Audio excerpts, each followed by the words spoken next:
Hello, everybody. It is I, Granrai. Here we are back with another episode of Let's Play Assassin's Creed 3. I'm going to check something here. I saw something online. So I noticed with a lot of our crafting that one of the things we're missing is a special iron ingot. And when I looked online, it mentioned something about a chest behind the stables, like down a cliff, that you can loot for more of those.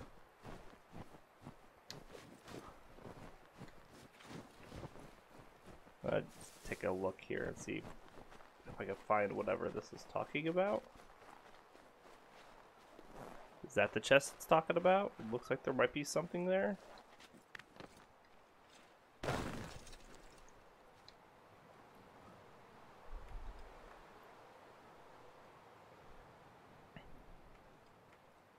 Well, what's that nonsense?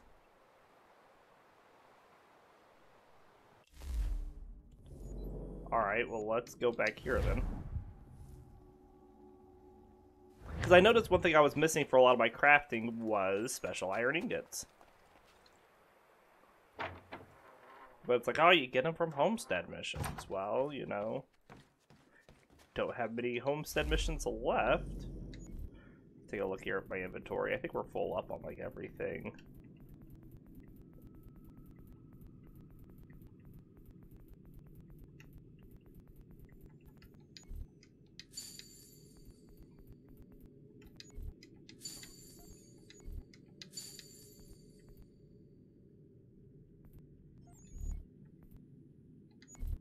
Special materials. So already crafted that one. Already crafted. Inventory full. Here's one. The naval duckfoot.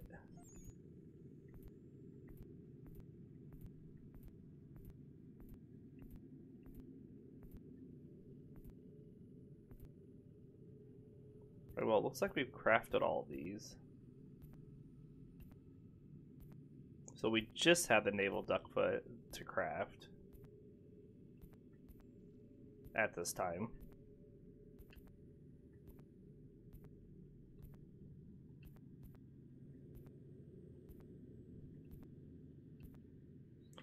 Alright, what about inventions? We need to level up Big Dave still. For both of those. Otherwise, we have everything else. So let's send out some convoys because I can. Let's send out these naval convoys first.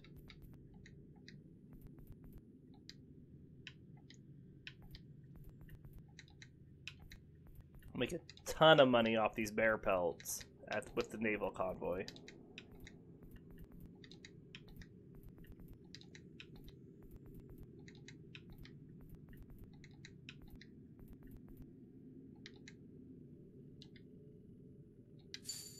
Look at that. That's gonna give us a ton of money.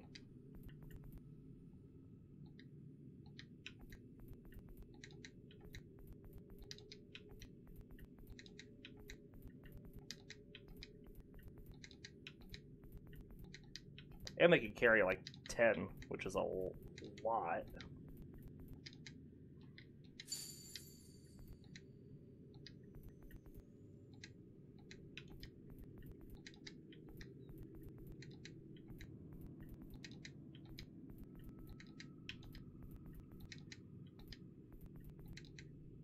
Not that we were ever hurting on money or anything, but you know.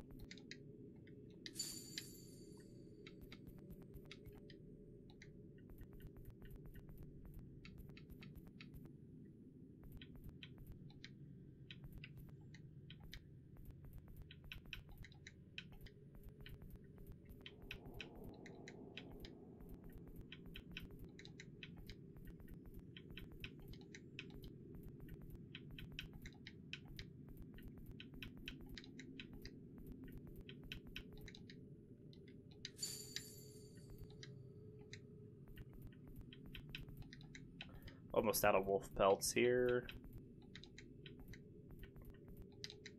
Now we'll do the fox pelts.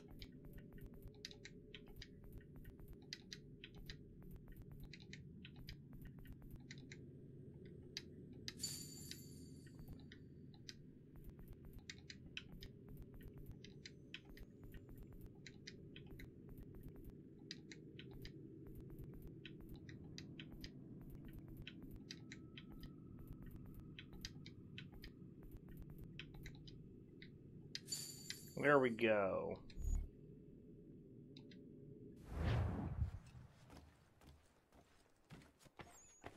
Alright, so I think we're pretty good on like everything we can do at this time. Except for the Benedict Arnold missions, which are extra, but we'll do them a little later. And the let's go check around and see if there's anything I can scan from the people around here. Oh, let's send out our assassins.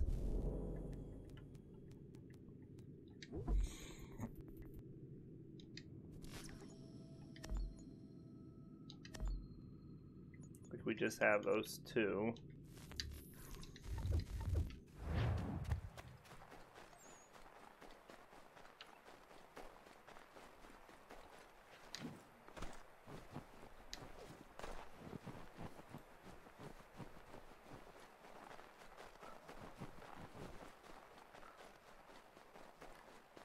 He is inside the church. Oh, that's not what I want to get in there.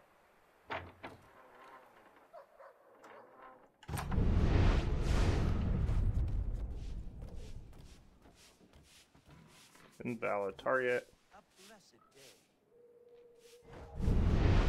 Alright, well, nothing with either of them.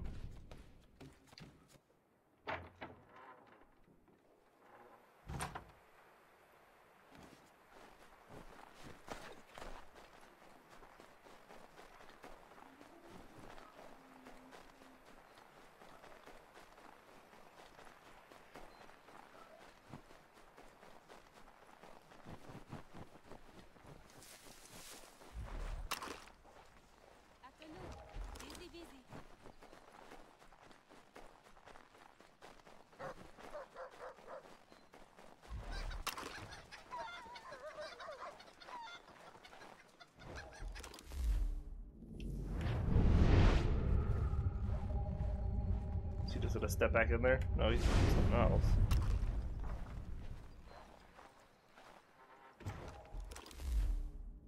He was yellow for like a second.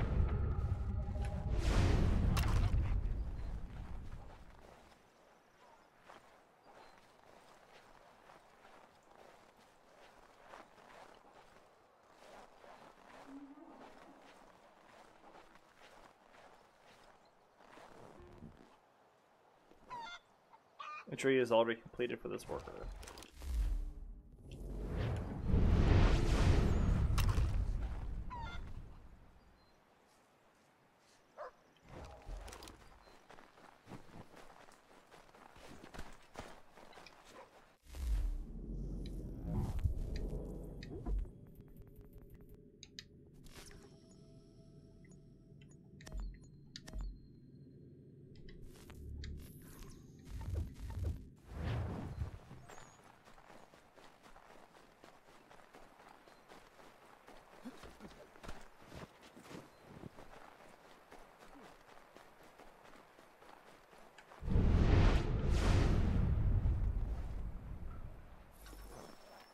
What is it?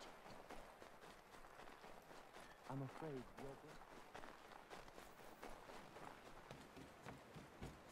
What's this to go defend our convoy?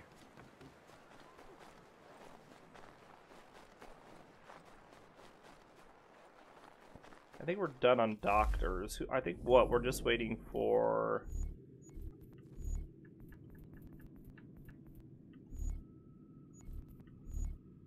Blacksmith, farmers, lumber, and tailor.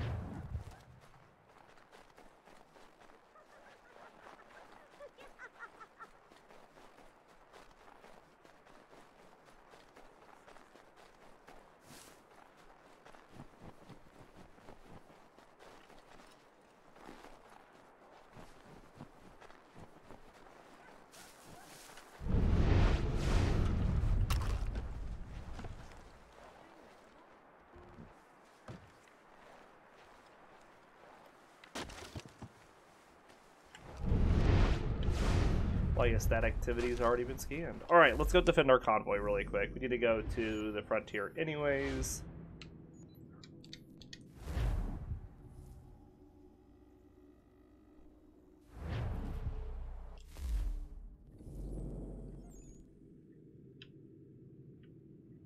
Our convoy we need to defend is over here.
That'll do it.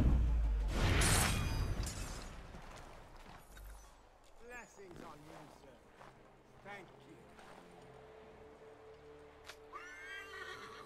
you. Okay. So now we're going there, so we'll fast travel here.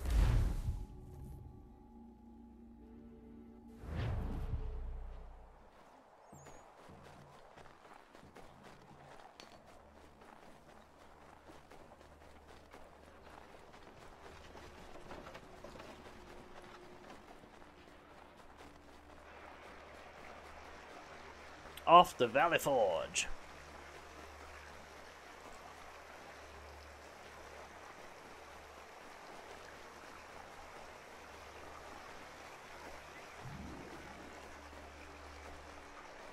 Oh, we're now incognito. Interesting. Usually we're always at a 1 in the frontier.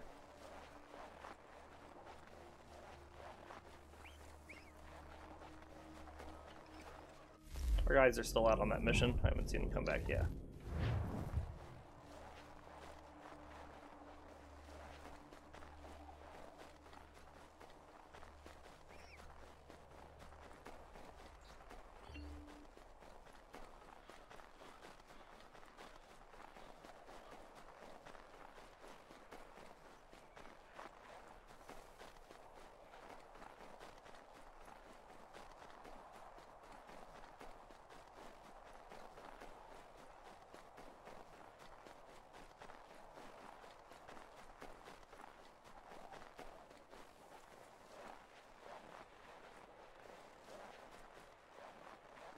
Alright, looks like we made it.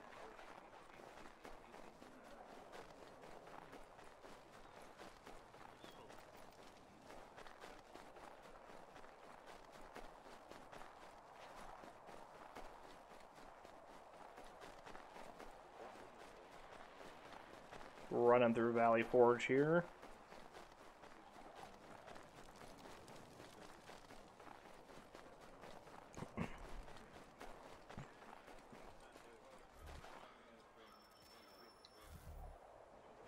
Commander, Connor, any word on Lee? not yet. My apologies. I've been distracted. Supply caravans meant for the camp have gone missing. I suspect treachery. A traitor named Benjamin Church, recently released from prison, has vanished as well. The two events are surely related. What was his crime? He was caught sending letters to the Loyalists, detailing our troop strength. He claimed it was a scare tactic, that we might avoid war. A poor lie. I will find Church for you. Why? What reason have you to help? Does it matter? As you wish. We've received reports of trouble along the southern road. Might be he's responsible. I suggest you begin your search there. So I think we can get our conversations with Washington now, if I talk to him a couple times. Commander, I have failed them, Connor. Only look around to know my words are true. This revolution once seemed a righteous thing. Our cause pure and just. We asked only for what all people deserve. Liberty, equality, and respect. The Empire should have embraced us. Instead, they pushed for war. A war, it seems, they are now destined to win. I dared to dream of better things. Behold what it has wrought. such dark thoughts will cripple a man. But only if he lets them. Look again. Out there stand men and women determined to be free. Such a struggle is rarely easy and never without sacrifice. I've often asked myself 1,000 times if I would not be happier back amongst my people, living a quieter, simpler life. But if I abandon my cause, if you abandon yours, Commander, who would take our places? And what would become of the people who rely upon us? It isn't right that they should suffer when I do not. If the ground must be their mattress, so too will it be mine. And what about the storm? If I can't take a stand against some snow, then there really is no hope for us. Alright, and I think there's one more. What news do you bring me? No news, Commander. I was merely curious how your assistants were faring. Without them, we would be lost. It's as simple as that. With Lafayette drilling our men, it's possible our next engagement will not be one-sided. Have you had the opportunity to meet Casimir Pulaski? I have not. Unfortunate. He's another of these soldiers we've hired from overseas. A Polish man capable of fighting on horseback, the likes of which I have never seen. I intend to name him commander of the horse, and when spring comes and the battles resume, the regulars will fear the charge of his patriot cavalry. I look forward to that day, Commander. As do I, Connor. As do I. So I think that's it.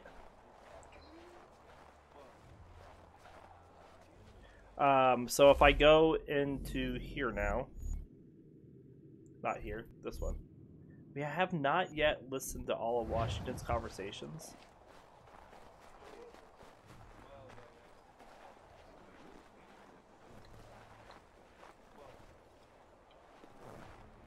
Interesting.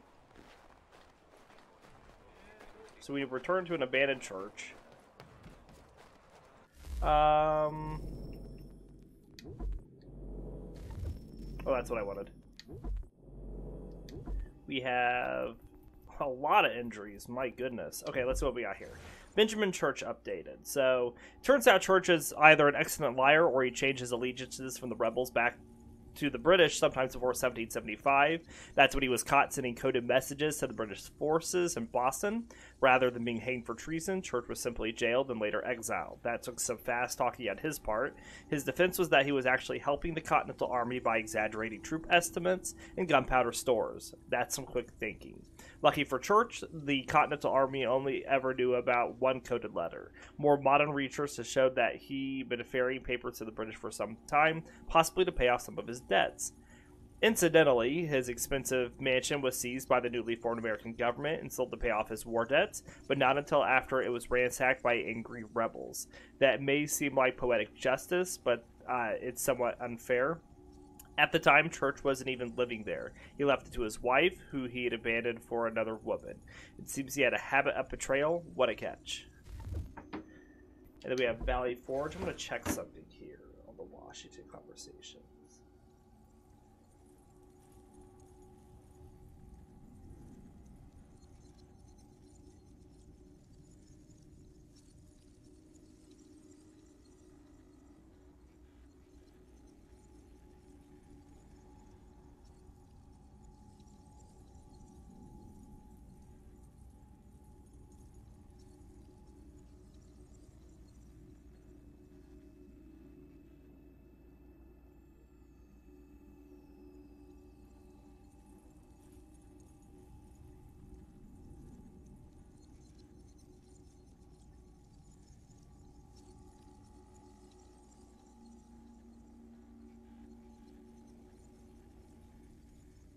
Okay, so Valley Forge.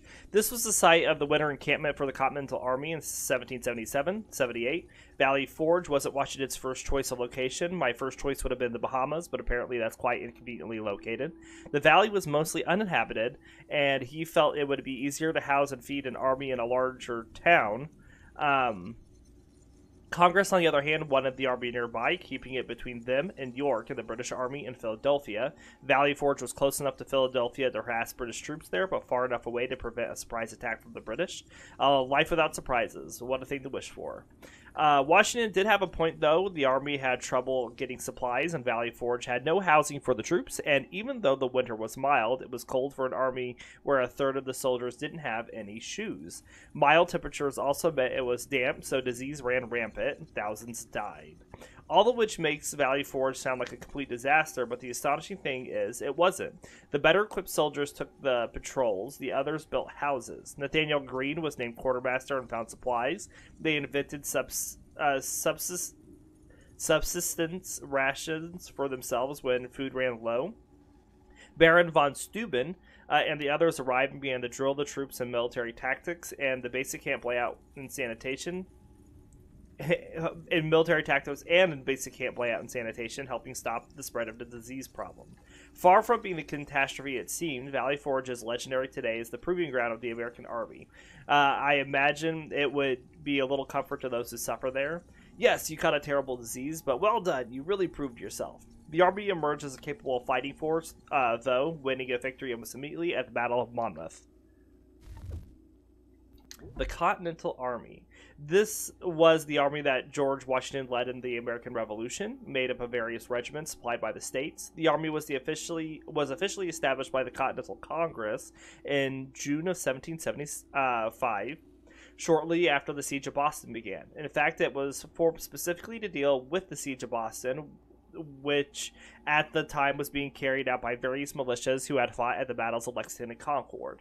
The Continental Army was disbanded in 1783 after the Revolution was formally ended, possibly because people agreed the civilian militias were all the colonies needed to defend themselves, but possibly also because Congress couldn't afford to pay them.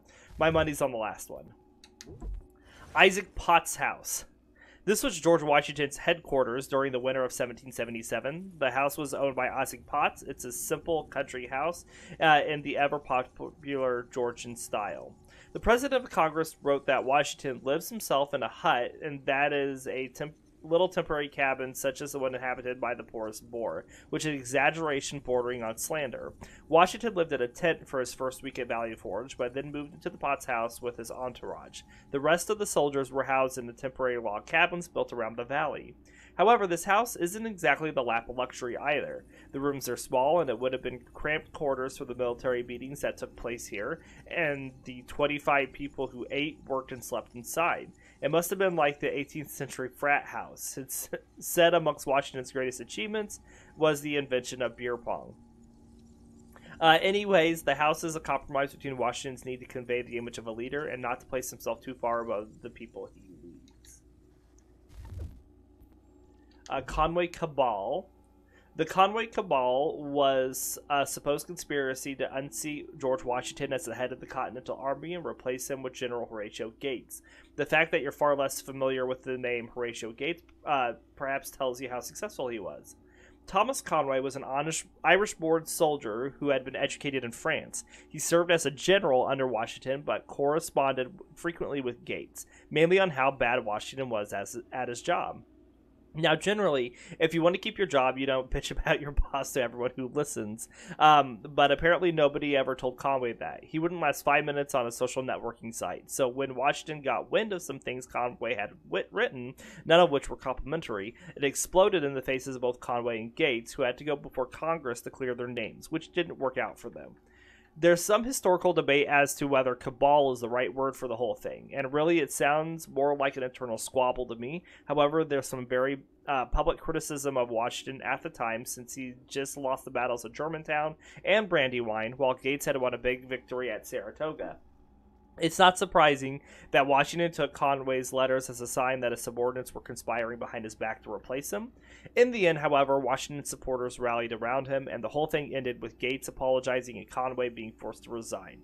And that would have been it, except that despite resigning, Conway remained very publicly critical of Washington. That is, until one of Washington's supporters put a stop to it by shooting him in the mouth. Simple, effective, though generally not in the employer's manual. Casimir Pulaski, or to be used the Polish spelling, Kazimierz Pulaski, was a Polish noble and cavalry leader who fought on the side of the rebels during the American Revolution. Pulaski was a fighter in the Polish resistance during the late 1760s and early 1770s. Unfortunately for him, he was on the losing side and had to flee to France. Poor guy, having to flee to France. There, he met Benjamin Franklin, who was keeping an eye out for any experienced military commanders who could help the rebel war effort. Franklin wasted no time sending Pulaski in the direction of General George Washington.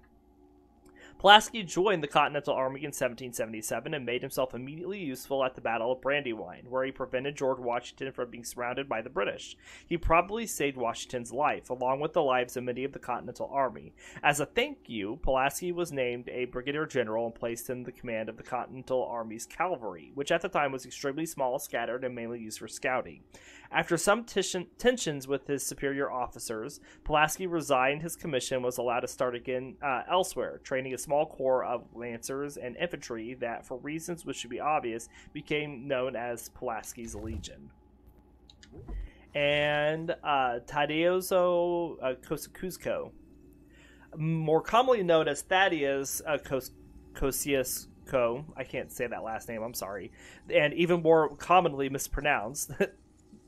This general was a Polish soldier who served as an engineer in the Revolutionary War.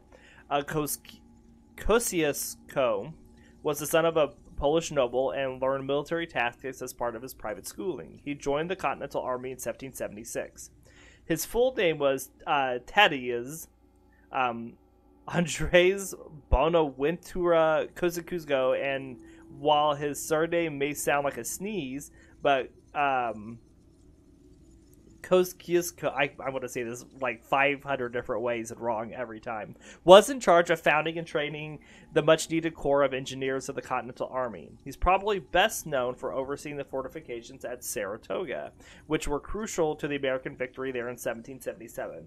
He also helped build the fortifications at West Point, the ones Benedict Arnold tried to sell to the British.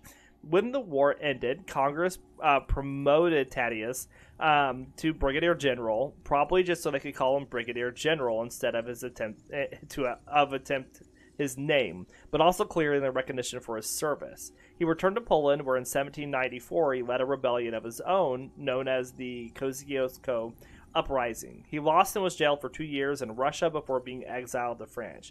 Get this, after he died, he left some of his money to Thomas Jefferson with directions that it be used to free and educate black slaves.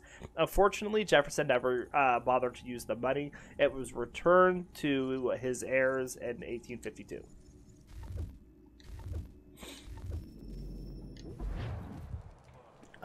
And yeah, Washington's walking away somewhere. We're going to go to this church. Oh, looks like there's an interactive conversation up here. What's this?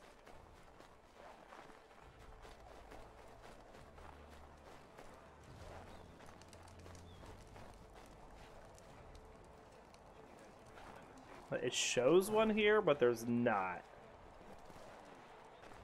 Weird. Alright, we got a whole bunch of money.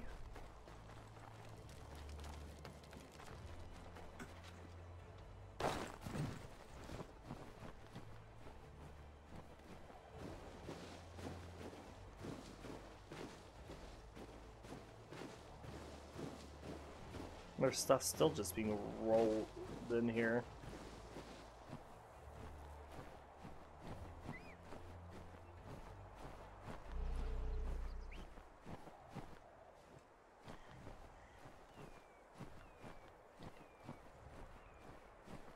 Alright, let's... Are my... Okay, they came back. They came back. Alright, so he's done.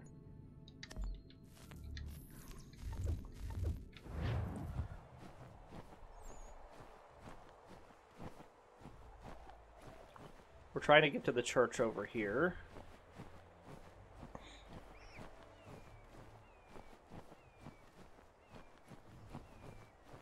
We made a ton more money, which we didn't need.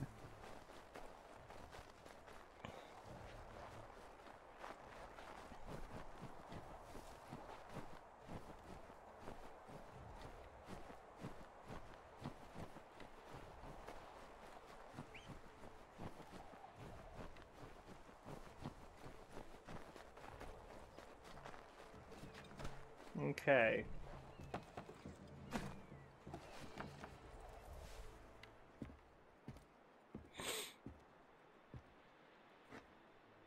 Ah, familiar face. Father. Connor, any last words? Wait. A poor choice. Come to check up on Church? Make sure he'd stolen enough for your British brothers? Benjamin Church is no brother of mine. No more than the Redcoats or their idiot king. Oh, I expected naivete, but this... The Templars do not fight for the crown. We seek the same as you, boy. Freedom, justice, independence. But But what? Johnson, Pitcairn, Hickey, they sought to steal land, to sack towns, to murder George Washington.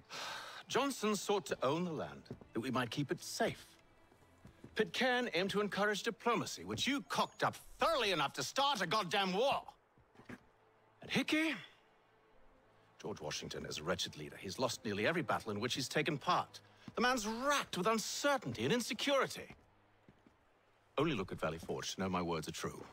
We're all better off without him. Look, much as I'd love to spar with you, Benjamin Church's mouth is as big as his ego. You clearly want the supplies he's stolen.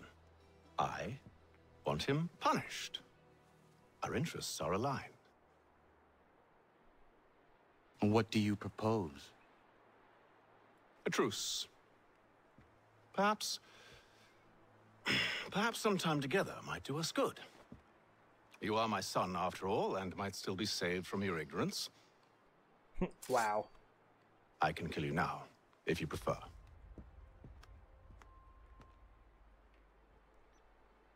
Excellent. Shall we be off?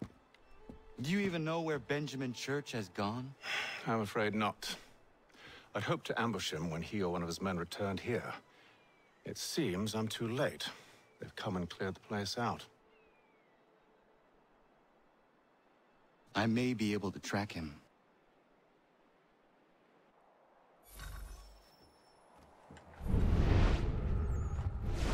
Let's analyze this clue. There were rations inside the crates. Medical supplies and clothing as well. Right, there is patrol there. We're gonna avoid them. If we can. Snow has obscured the tracks, but enough remains that we can still follow.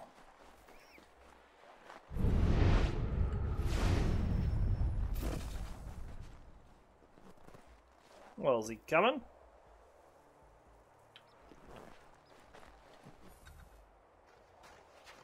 Just my luck. Going to freeze to death if I don't get this fixed. Are you Ben Church's man? Well played. Catch the cart driver within the given time.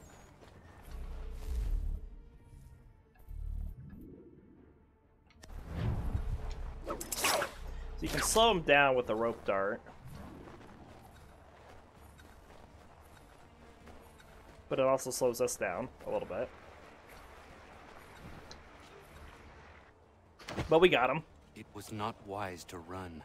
What do you want? Where is Benjamin Church? I don't know. We was riding for a camp just north of here. It's where we normally unload the cargo. Maybe you'll find him there.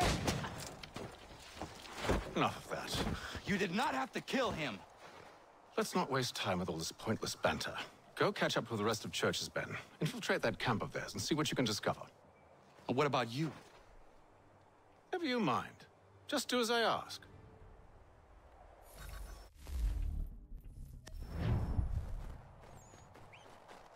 Catch up to the convoy.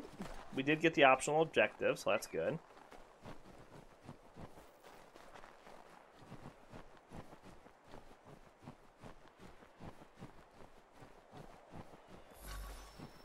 Do not hide in the hay cart while following the convoy. A good haul, sir. Saw a bit of gunpowder in those crates. We'll get extra for that. Aye, Church will be pleased and we'll be rich. So there is some trees up here. I almost feel bad for the Yanks, shivering and starving out there. It's a hard way to go. All they need to do is raise a white flag. They should have done that a long time ago. We just need to stay in the circle. Serves no purpose. The crown's sure to win in the end. To waste all those guys chasing the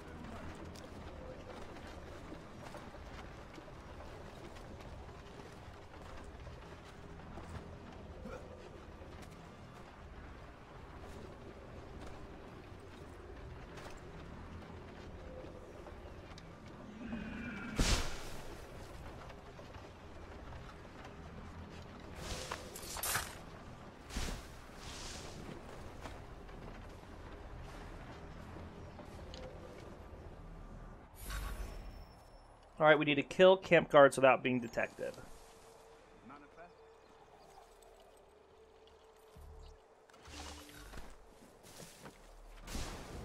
Oi, where's the foreman?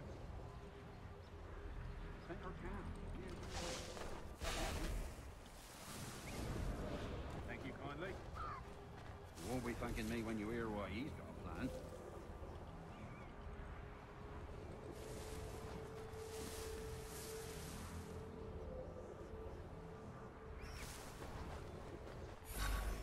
About time you showed up. Listen here. Boss wants to try something new tonight. A raid.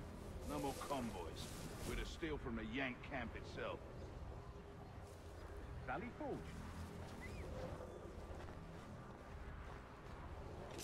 That's right. You sure about this? It's not my business to be sure or not sure. I just do as Church asks. If you're so concerned, take it up with him. Is he here? Of course not. Hiding in New York the last I heard. Trying to keep a low profile. What, on account of him not wanting to go back to jail and all?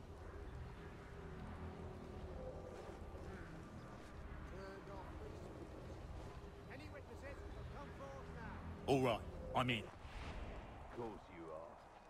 Keep going.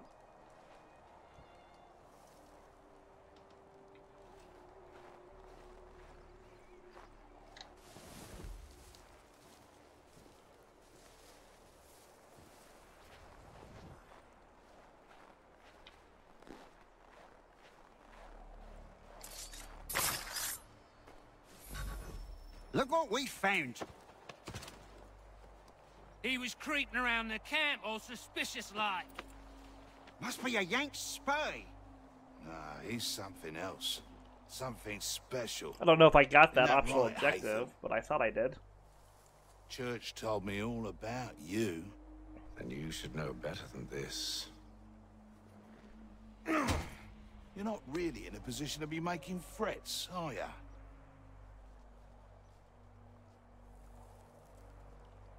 Not yet. Alright, we did.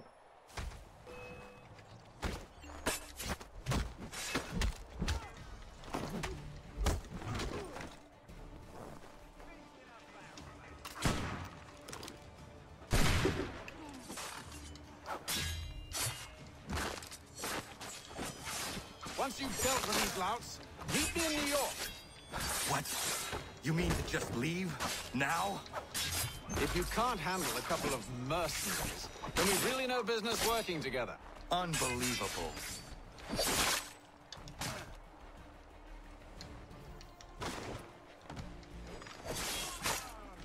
Stop that.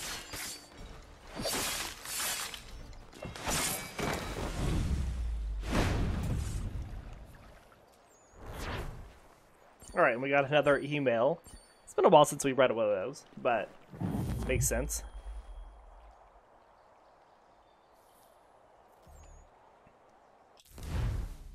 Alright, we're going to New York next.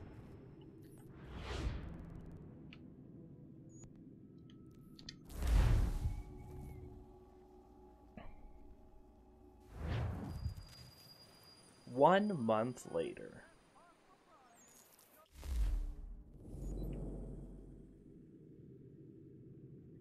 We do have some new items available in the shop, but that is okay. Let's look here. Getting close with Collie. I think that's the last one we need to do.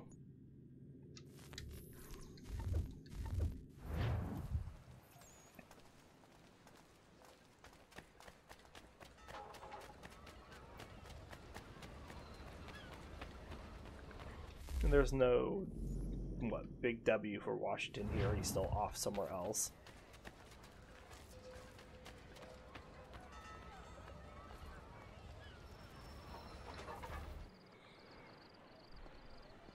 Oh, and it's all of a sudden dark. Evening, Connor. I see you made it here in one piece. Recovered from your beating, then? Benjamin Church is holed up on an abandoned brewery on the waterfront. We should be done with this by sunrise. Good. I would like to have those supplies returned as soon as possible. Of course. I wouldn't want to keep you from your lost cause. Come along, then. Follow me. So we need to follow Hatham to Church's location.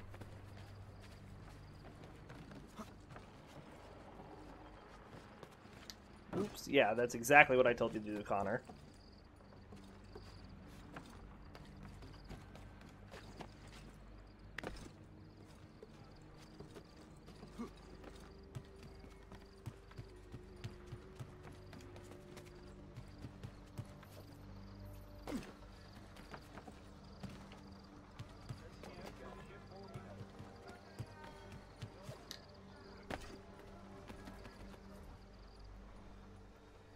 Tell me something.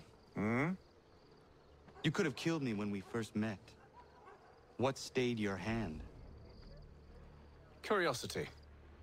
Any other questions? What is it the Templars truly seek? Order. Purpose. Direction. No more than that. It's your lot that means to confound with this nonsense talk of freedom. Time was. The Assassins professed a far more sensible goal. That of peace. Freedom is peace. Oh no. It's an invitation to chaos. Only look at this little revolution your friends have started. I have stood before the Continental Congress and listened to them stamp and shout. All in the name of liberty. But it is just noise. And this is why you favor Lee? He understands the needs of this would-be nation far better than the jobberknolls who profess to represent it. Mm-hmm. It seems your tongue has tasted sour grapes. It's tasted sour grapes. The people have made their choice. And it was Washington. The people chose nothing. It was done by a group of privileged cowards seeking only to enrich themselves. They convened in private and made a decision that would benefit them. Oh, they might have dressed it up with pretty words. But that does not make it true. The only difference, Connor, the only difference between myself and those you aid is that I do not feign affection.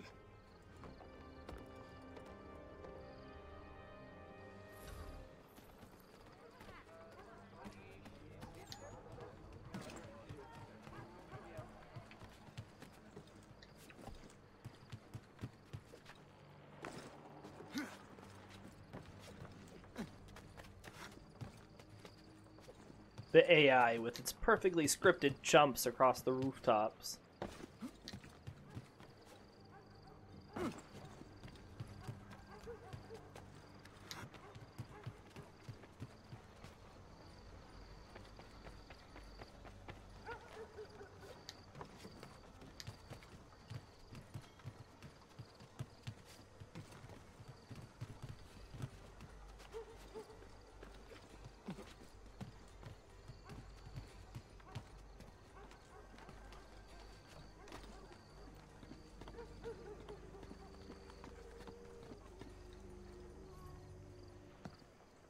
Hold a moment.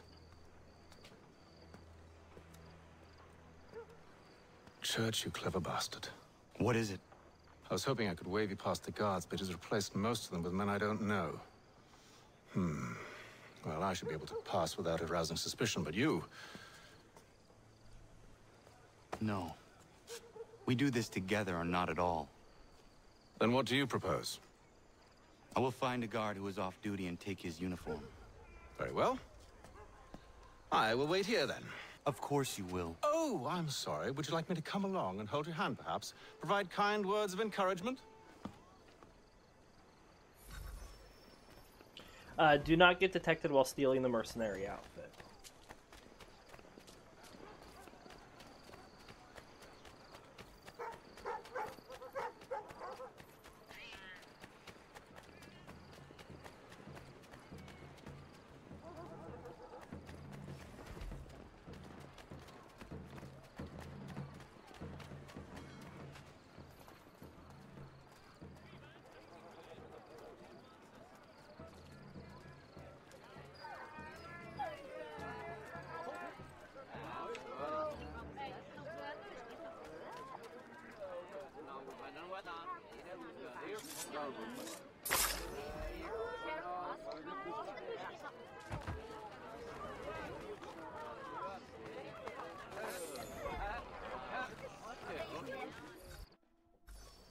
Easy enough.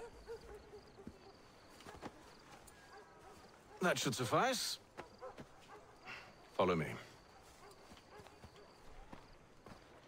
Hold, strangers. You tread on private property. What business have you here? The Father of Understanding guides us. You I recognize, not the savage.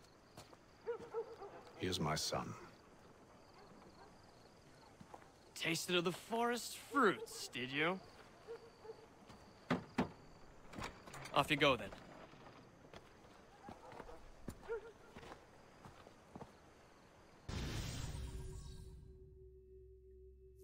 All right. Easy enough.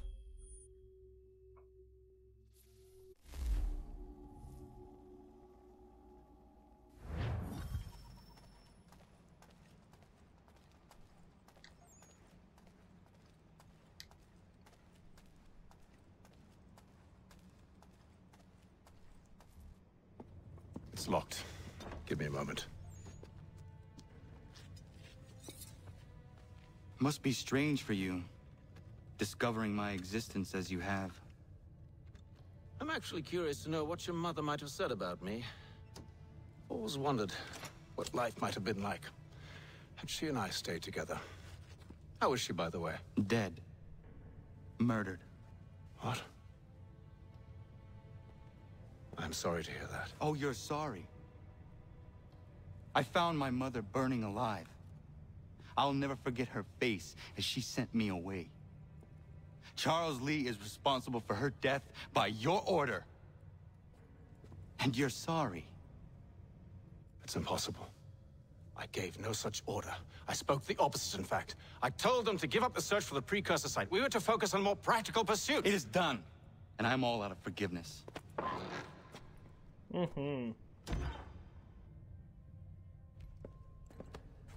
That's not Church. Benjamin Church.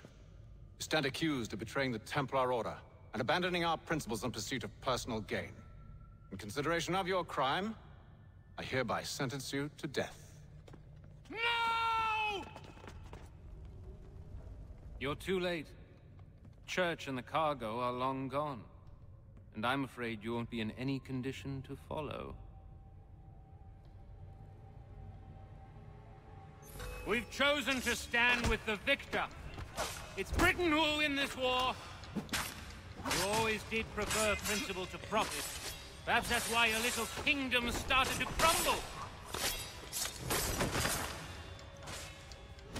It was a nice dream you had, but a dream is all it ever was. Look at the half-breed fight, like some feral dog. Best we put him down, boys. Those two! Get him! Alright, we need to survive the ambush. Get Get him! The Indian too! Take him down! That one! And he's half free! There we go. And we limited Hatham's loss like we were supposed to. Where is Church? I'll tell you. Anything you want. Only promise that you'll let me live.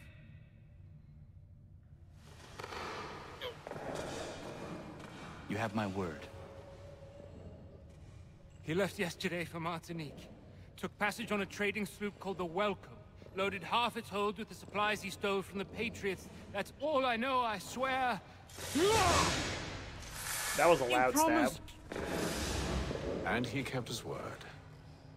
Let's go.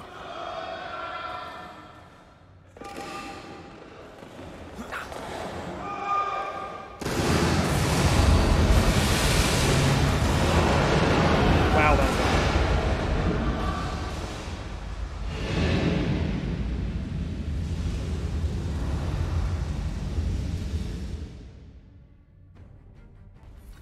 Alright, we need to find a way out of the brewery. We need to get out of here. You don't say.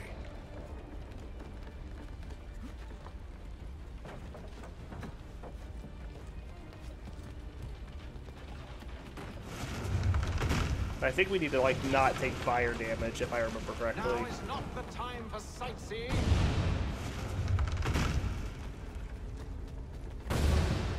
So close, yet so far. You'll need to find a way around the flames.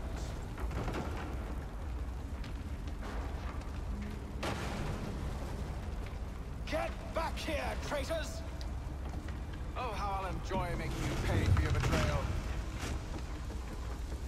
Did Church pay you well? Were you rewarded handsomely? And what good does your gold do you now?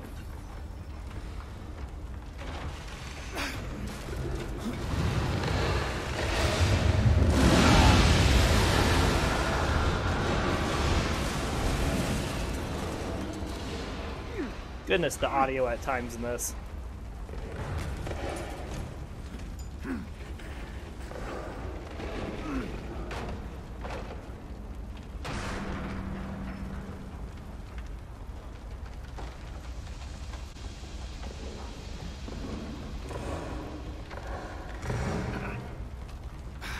Stuck. See if you can find something to pry it open. Honor? What are you up to? Oh, no, don't do that. There's no way of knowing what's on the other side.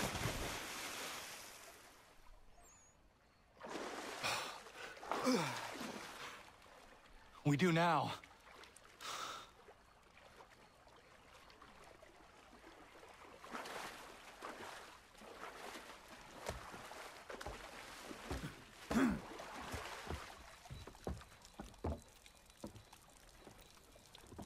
Church is at least a day on us.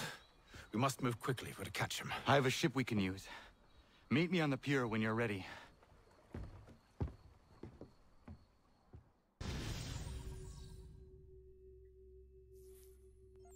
So see, there is a second one that never popped up, but we got it, because I'm pretty sure it's don't take fire damage.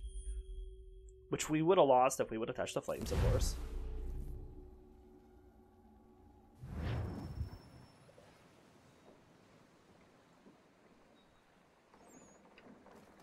I want to just see something really quick. Alright, we're still good. Still moving forward. Shall we?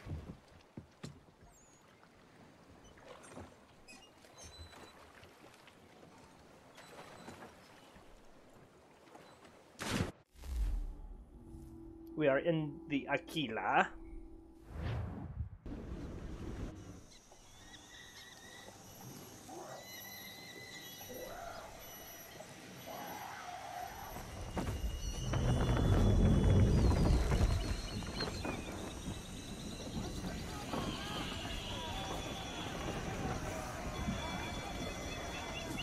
I told you this was a poor heading.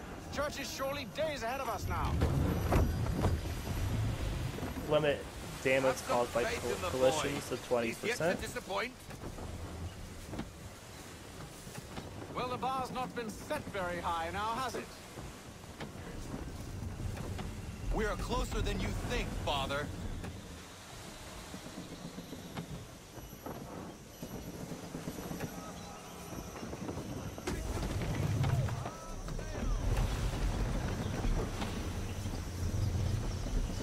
We'll go to half sail while going through this little strait here.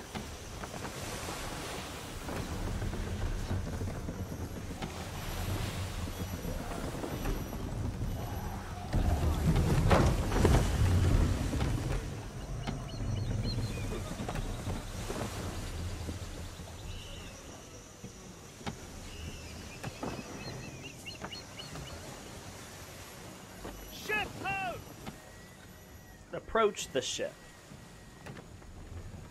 Isn't the welcome? Aye, and she's dropped anchor. Bring us in for a closer look, son.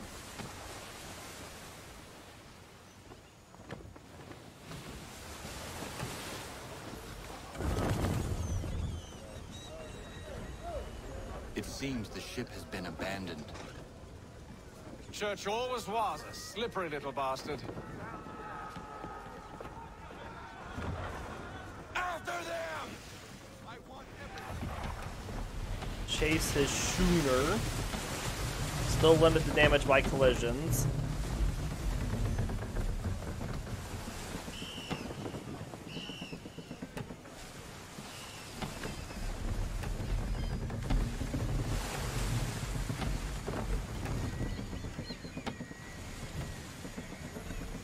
Stay within 500 meters of it, okay?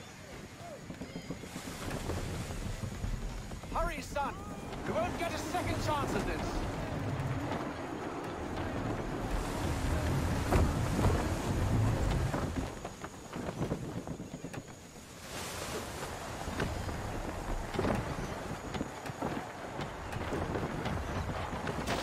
How is it you came to captain a ship, given the way you sailed?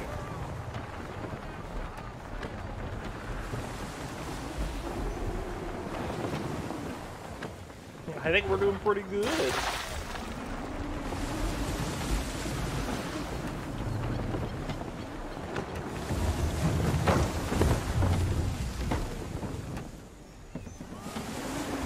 It's almost as though you want him to escape.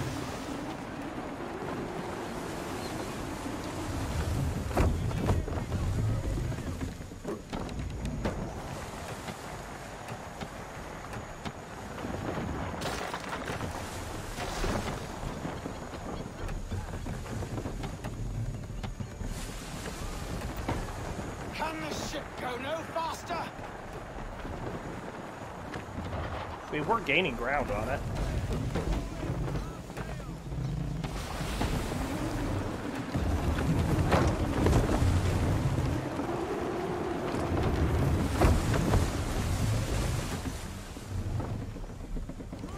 Perhaps someone with more experience should take the wheel.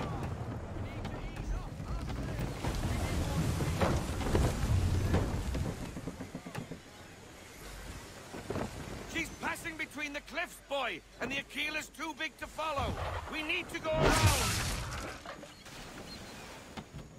God damn it! We're going to lose him! And Haven is just a little mad. Those rocks would crush us. Oh, The look, a current bigger here ship. is swift. We still have a chance.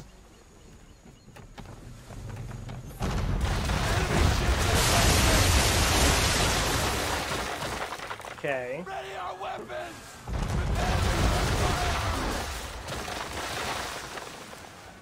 So we got some targets we need to take down. The ambush faster to the seafloor. No, I need his ship afloat. The cargo must be saved.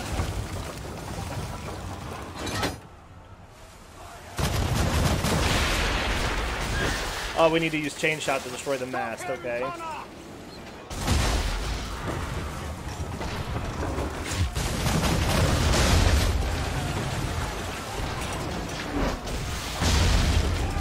not let Church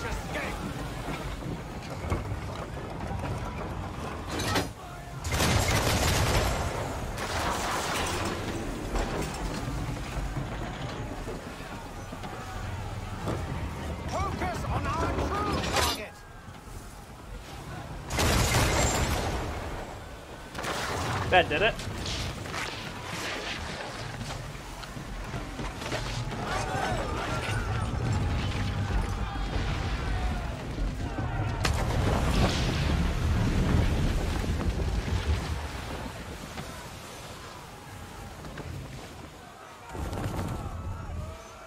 Men, prepare to board!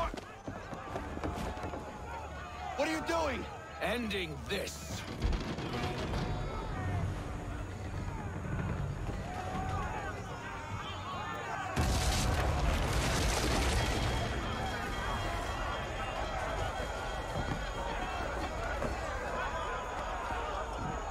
Secure the ship!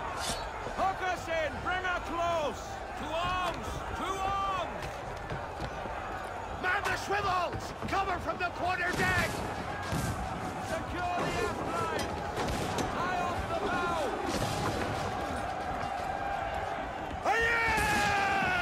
bow! David Clutterbuck. Yarg.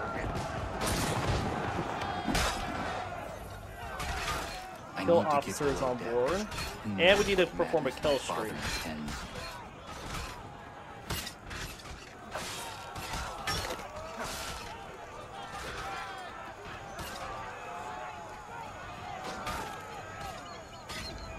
Okay, well, I would like to perform a kill streak.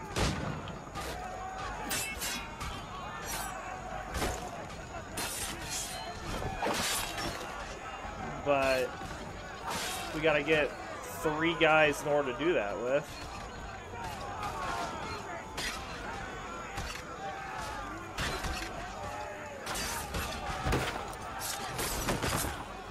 Is that it?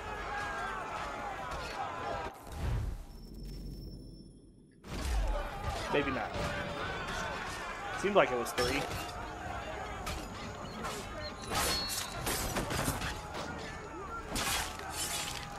I think we're too far away.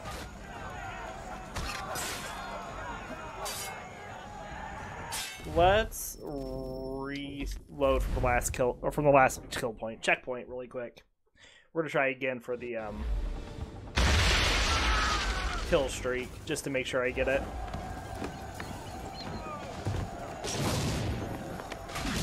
I need to get below deck. Who knows what madness my father intends?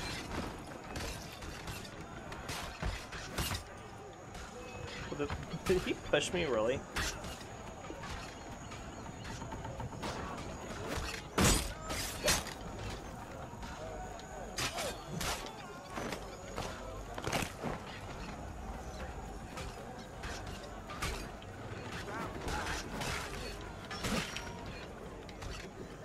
Still didn't do it. There's only so many places where I have 3 of them that I can do it on.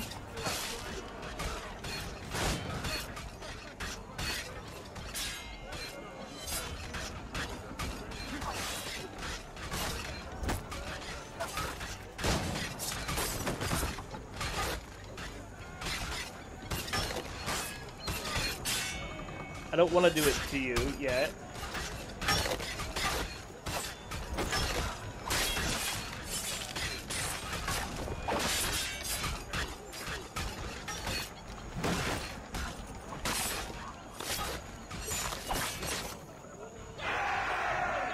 Well, if that's gonna do it, that's gonna do it. I hope that did it.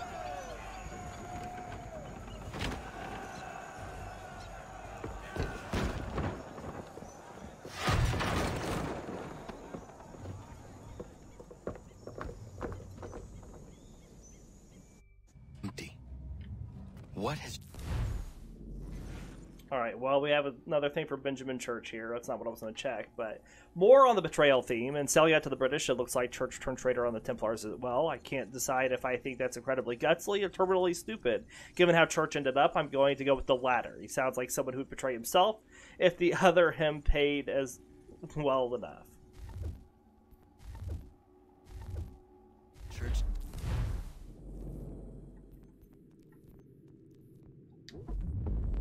Okay, well, is it not going to tell me we're currently in it? Okay, I got the kill streak. That's all I wanted to see. Done with the cargo.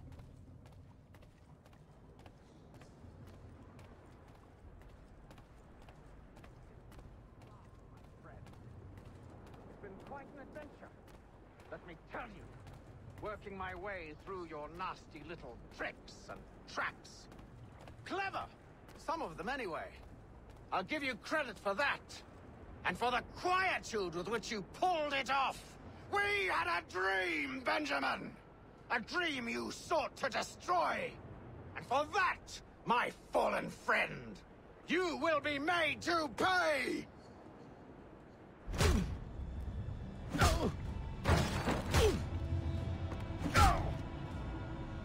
Enough! We came here for a reason. Different reasons, it seems.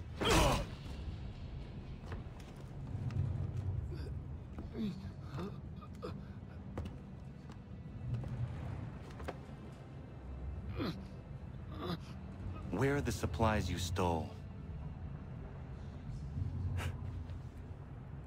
Go to hell.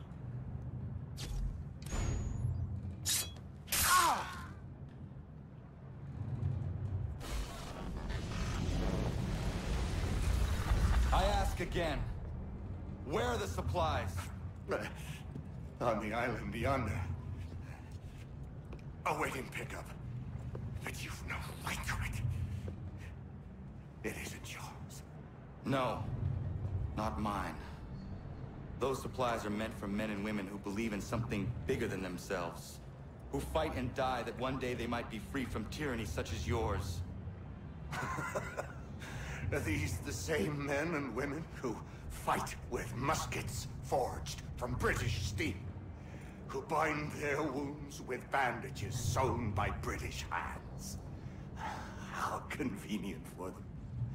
We do the work. They reap the rewards. You spin a story to excuse your crimes.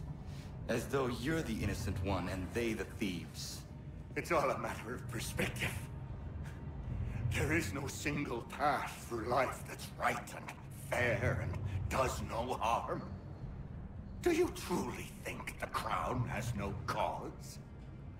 No right to feel betrayed? You should know better than this. Dedicated as you are to fighting Templars, who themselves see their work as just. Think on that the next time you insist your work alone befits the greater good. Your enemy would beg to differ, and would not be without cause.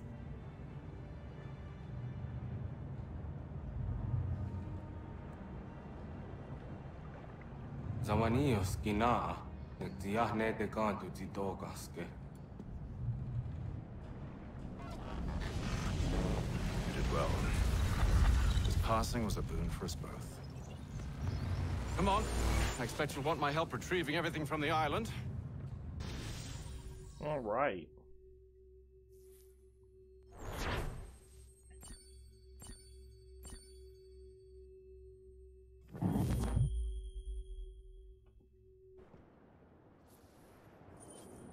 Sequence 9 complete.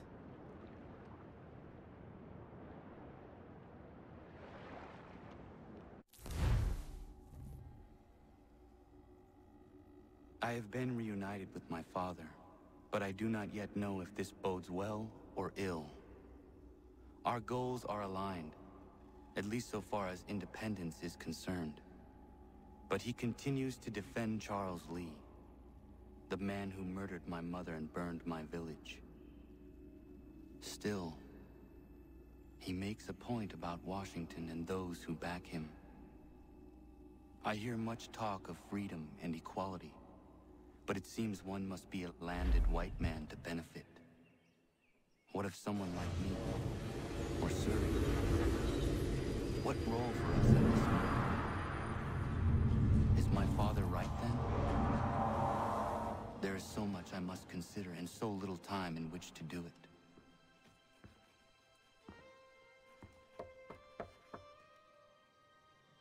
Welcome back. And how was Martinique? Achilles, I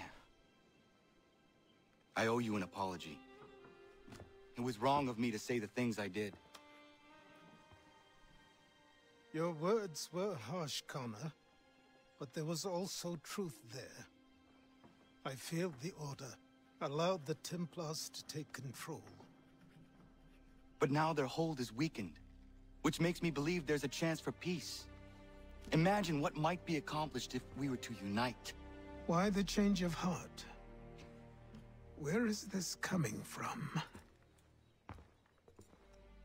You've met your father, haven't you? I do not claim to trust the man or even like him. But I would be remiss to ignore this opportunity. Haytham may listen, but will he understand? And even if he does, will he agree? Even he must admit that we can achieve more together than we do alone. I assume you're off to find him. Yes.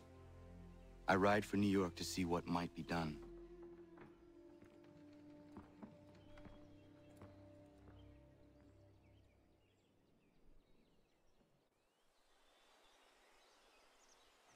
All right. I want to hop in here really quick.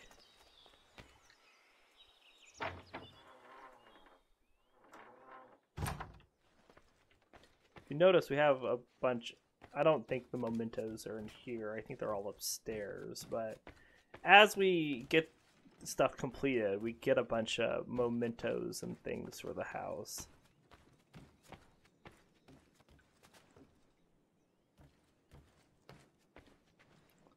I'm gonna hop upstairs really quick, and then we'll go downstairs and just take a quick look. So these are the inventions that we've thus created. So the Watt steam engine. This engine was invented by James Watt, who worked on it between 1763 and 1776. It is not the first steam engine ever to be created. The design is based on something called the Newcomen engine, which dates back to 1712. However, the Watt engine is widely considered the first design that was actually practical.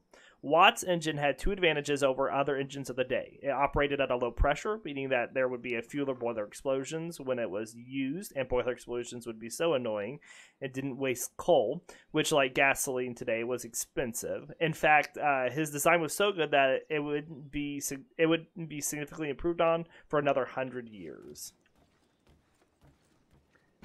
And we'll just add these and then we'll go read them.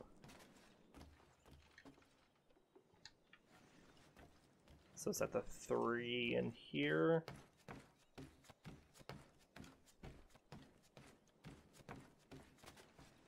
Now we have more created. It looks like they're just... So that's just the Animus database.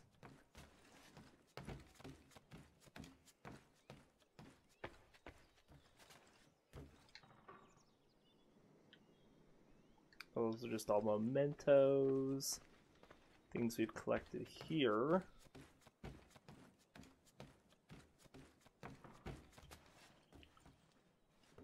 These are all the paintings we've been getting.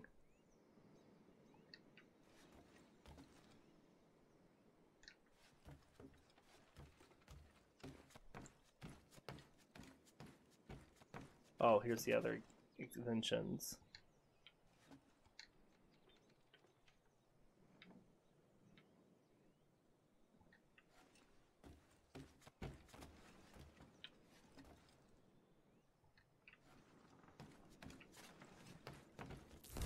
Okay, so let's real quickly hop into the Animus database.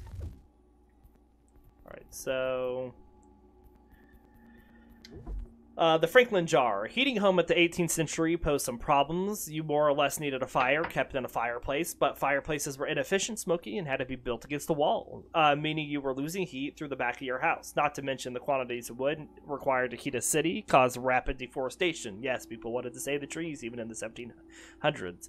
That really worked out, hasn't it? This was the Benjamin Franklin solution to the problem, modestly named the Franklin stove. The stove is essentially a metal fireplace that could be placed in the middle of a room rather than on the outside. According to Franklin's designs, it could use 1/4 the wood of a traditional fireplace, but give off twice as much heat.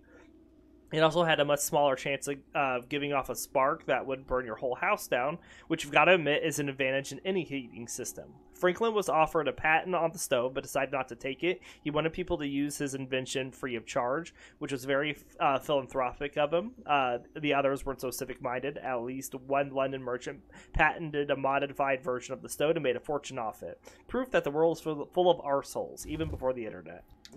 The Leyden jar. We all love jars, don't we? And this jar is an early device for storing electricity, generally the electricity made by an electrostatic generator. Benjamin Franklin himself used them in his experiments. They're a form of rudimentary battery. They were first invented in a town called Leyden in 1745, in what's now the Netherlands, by a scientist named Peter van Mussenbroek. That was probably called the Leyden jar because who in God's name is going to ask for a Van Mussenbroek jar? Sounds like something you'd ask in a club of ill repute. The jar's design is fairly simple, mainly because it's a jar. This one is a glass bottle with a metal foiled layer on the outside and inside, which represents a huge step forward in understanding of electricity because it gave scientists something to work with. Before they could create electricity but had nowhere to store it, not exactly practical. I'd be careful around the jar if I were you. It could give you a nasty shock. Come to think of it, have a play with it. Go on, forget I said anything. The orrery is a clockwork device that's meant to show the rotation of the Earth, Moon, and Sun, although it might include other planets depending on its size. Extremely hard to pronounce for people who can't say their R's, orreries became popular in the 18th century as a conversation piece. No English gentleman's library was complete without one. The name orrery comes from the man who commissioned the first one, James Boyle, Earl of Orrery. Oddly, it's not named after the man who invented it, George Graham, or the man who built it, John Rowley. Another example of the rich taking credit for something they had money because they had money to buy it, not because they had the brains to think it up in the first place. Also, try to say the name out loud 5 times fast. It's not easy. You will look insane. Franklin envisioned the busybody based on a similar design he'd seen in Europe. It's a set of 3 mirrors meant to be hung from a second-floor window. The mirrors are angled so that when you look out, you can see who's knocking at your front door. A difficult prospect in some Philadelphia neighborhoods where the buildings are high and narrow. Of course, with a little tweaking, the mirrors can be used to watch your neighbor's door as well, hence the name. Though I have called them nosy old bats and marketed them very much at the over 70s market. Busybodies are still used in Philadelphia today, probably because knowing who's at your front door is handy, and spying on your neighbors never really goes out of style. We already read about the Watt steam engine. So the kite and key. Benjamin Franklin is probably most famous for flying a kite with a metal key attached to the bottom through some storm clouds. Without the science bit, that actually makes him sound just a bit simple. So here's what he was doing. He was trying to see if he could pick up an electrical charge, thus proving some of his theories about electricity, namely that lightning was electricity, and which might seem obvious now, but which hadn't been proven at the time. The experiment was successful. The kite picked up a charge that caused visible sparks when a person touched the key. Of course, the popular myth is that Franklin flew the kite out into the middle of a storm and it was struck by lightning. That's obviously false, since it would have killed Franklin. Or if you would have believed the popular comics, turned him into some sort of superhero form of pure electricity, which literally none of the history books seems to claim. I'll keep looking. It's got to be in there somewhere. And Joseph Priestley's soda apparatus. The first drinkable glass of soda water was made by Joseph Priestley, a minister, philosopher, and friend of Benjamin Franklin. In 1767, Priestley lived in Leeds, England, right next to a brewery, which you might think sounds wonderfully convenient, but it actually means that most things in your house end up smelling of yeast and malt. Although, if you had been to Leeds, you'll know your clothes smelling of yeast pretty much makes you posh. Actually, in Leeds, clothes pretty much makes you posh. Priestley was given permission to perform scientific experiments above the vats in the brewery, a flagrant violation of modern health codes, but apparently not frowned upon at the time. He found that when you held a bowl of water above the brewery gases, which he called fixed air, they infused the water, making it bubbly. Priestley excitedly shared his new beverage with his friends, but he didn't realize or didn't care about its money-making potentials. The creation of soft drinks would have to wait for the future and more financially motivated innovators. All right. So I take it back. We're not going to hop downstairs. We got some stuff we want to do really quick.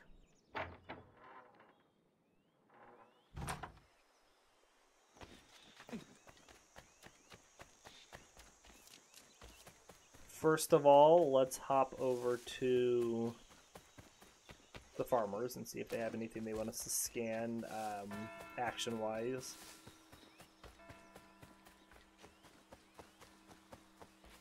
The minister is ringing the bell.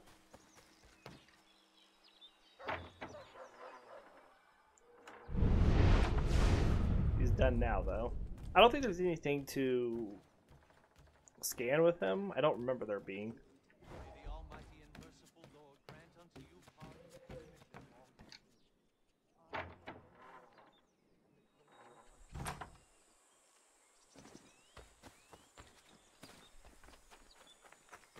And the only reason I'm still just concerned about the farmers is because it still shows like 2 out of 3 on them, even though we've got the entry.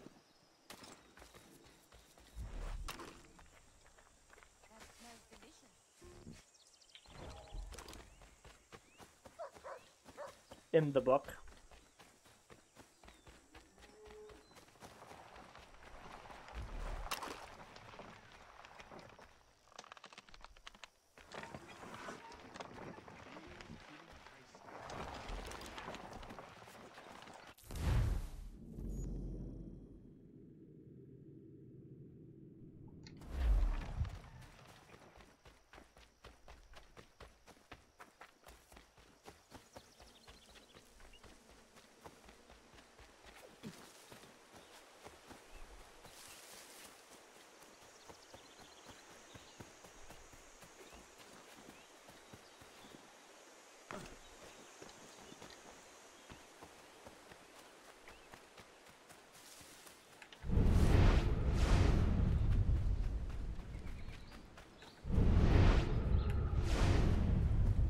They're supposed to be orange when they have something we can scan.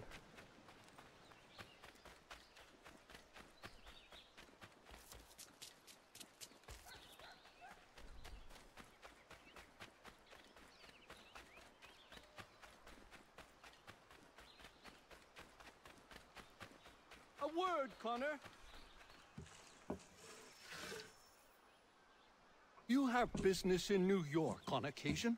I only ask because I ordered a package from France and it's long overdue. I've written a postmaster and he's yet to respond. I thought you could inquire in person if you had the chance. I will pass by the next time I am there. Alright, we need to find his contact in New York. What you doing, buddy? Gonna go start doing something?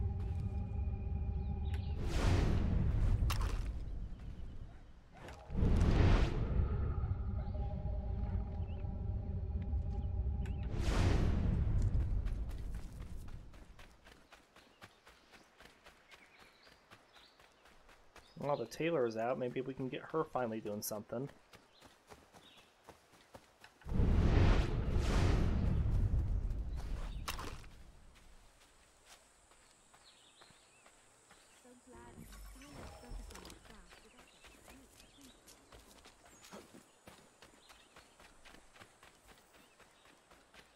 They'll have to get through us first. Connor! Connor! Coming, David. We need to be ready. Who is coming? Redcoats. David's to be tried for treason. Executed, more than likely. Connor, glad you're here. I want to show you something.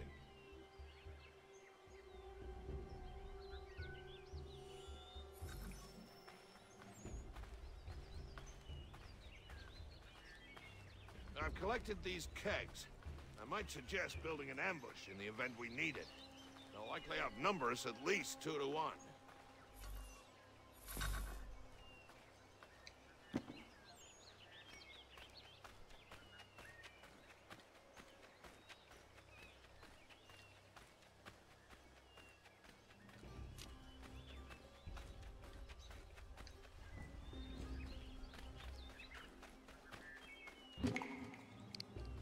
All right.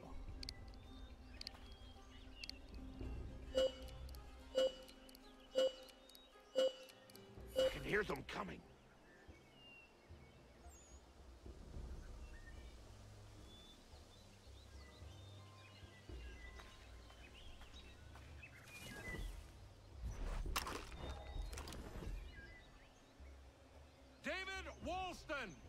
Turn yourself in and stand before a military tribunal on charges of treason and desertion.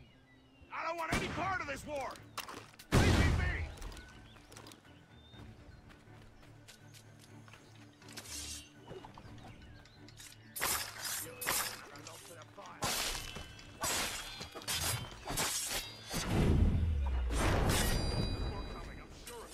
Get ready!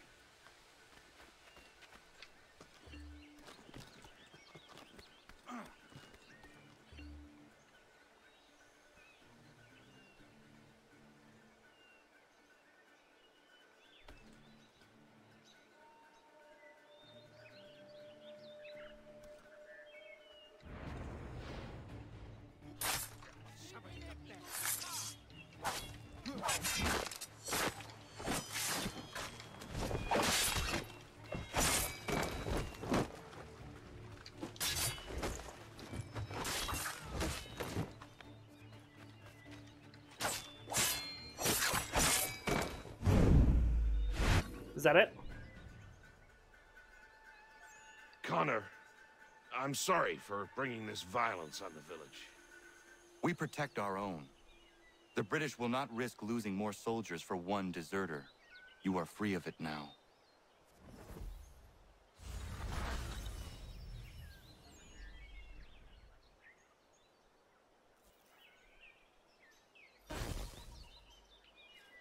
The homestead continues to grow.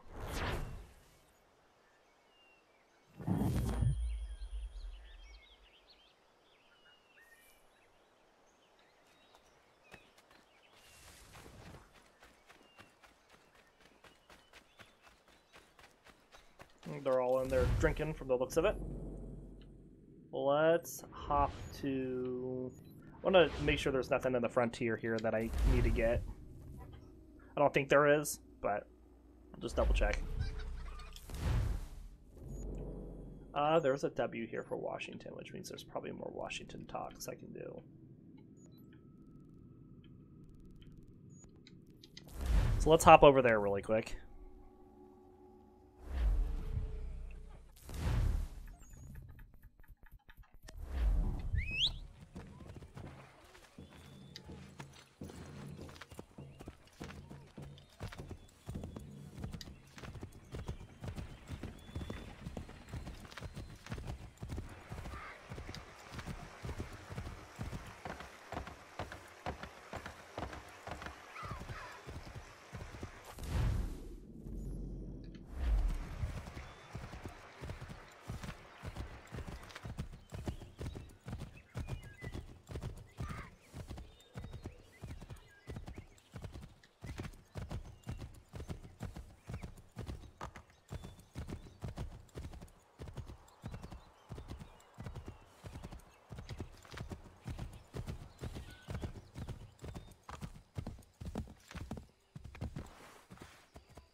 Monsieur Connor, a pleasure as always. What brings you?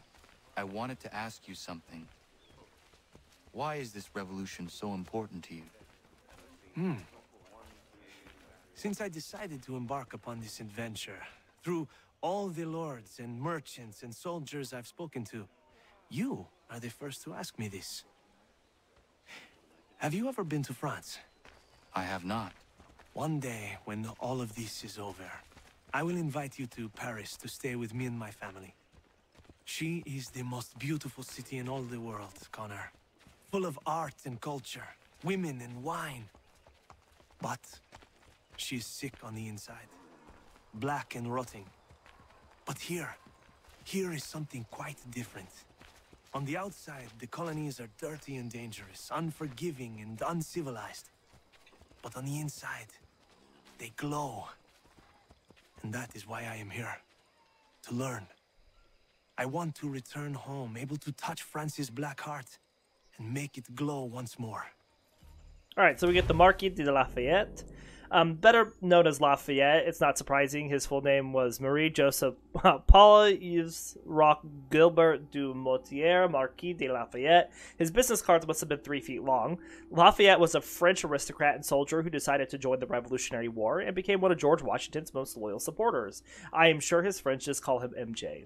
Lafayette came to the colonies in 1777, intent on joining the war effort. So intent, in fact, that he abandoned his post in the French army. When the French army found out about his plans, the ship he intended to sail on was seized, and according to one story, Lafayette dressed in women's clothing to better stow away on another ship heading to New York.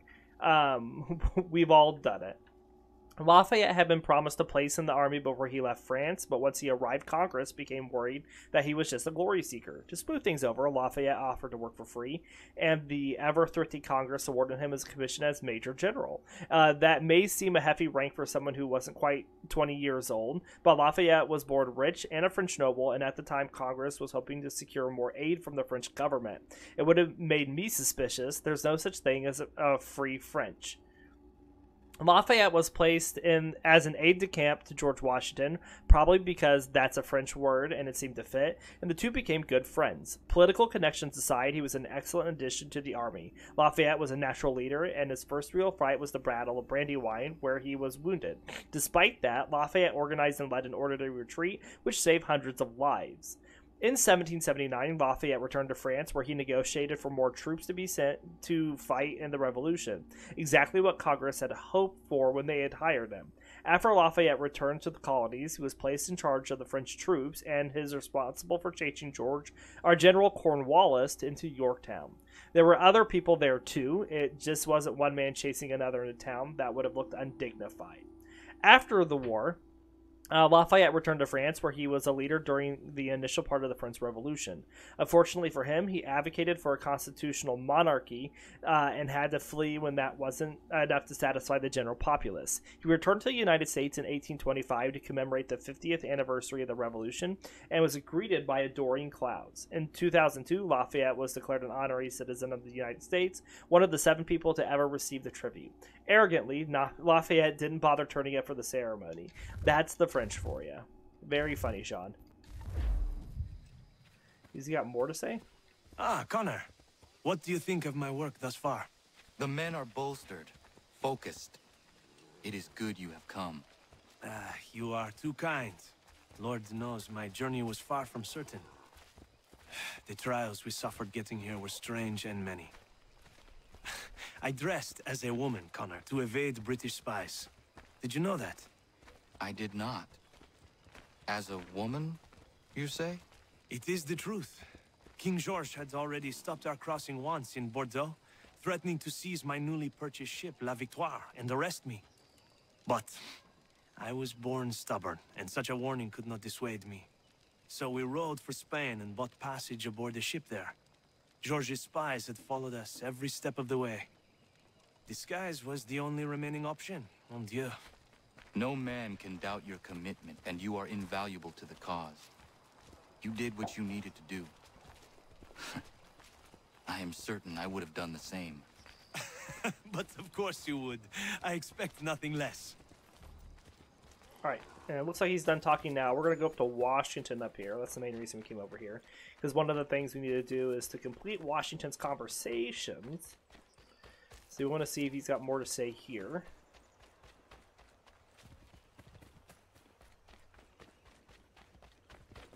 And when we saw him on the map, he was back in this corner.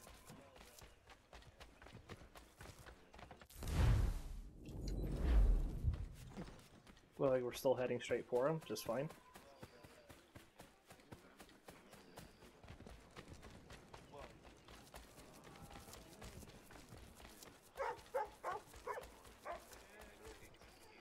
The season for war is fast approaching, Commander. Have you decided upon a strategy? You cut to the core of things, don't you, Connor? We are divided. The British have Philadelphia, and we hold Boston. Howe won't try for Boston again. There is no sense to such a maneuver. The port in New York, and by extension the Hudson, will be his prize, and we will march there to meet him. For glory, or for ruin. Are you sure that wise, Commander? Hesitant to take action. You. I'm surprised. Our army is as prepared and large as ever, and the time for patience has passed. We need to strike a decisive blow this spring, and New York will be the stage. Whether we achieve victory or not will remain in the Lord's hands. We've done all we can.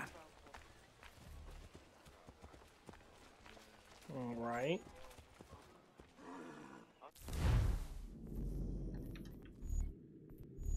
Still have more conversations for Washington to listen to, it seems.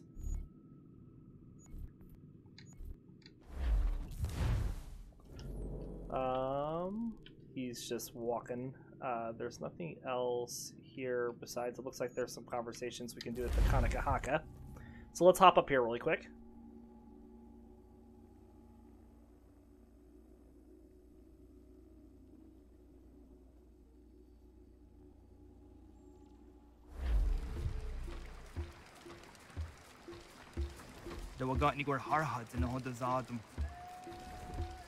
Oh, maybe not.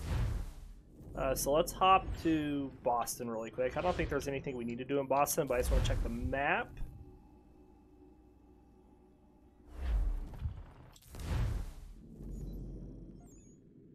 Just stuff with the general stores, it looks like. So then let's hop to New York.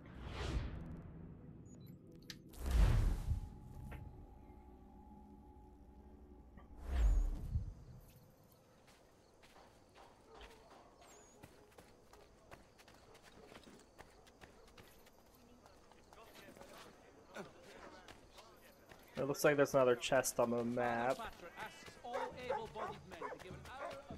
We're gonna hop into the shop here, since I know that we can build some more stuff.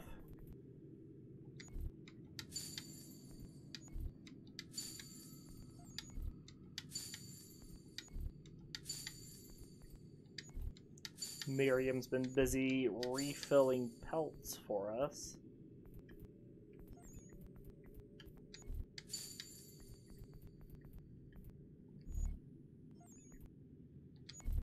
Special materials.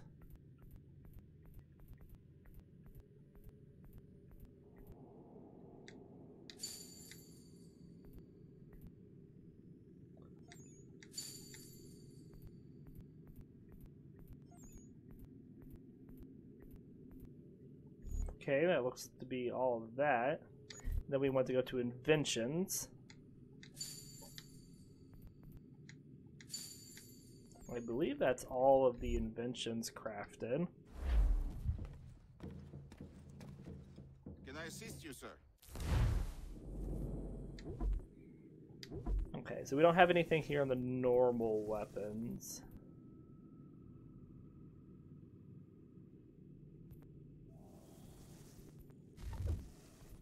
We do have some more blunt weapons we can get.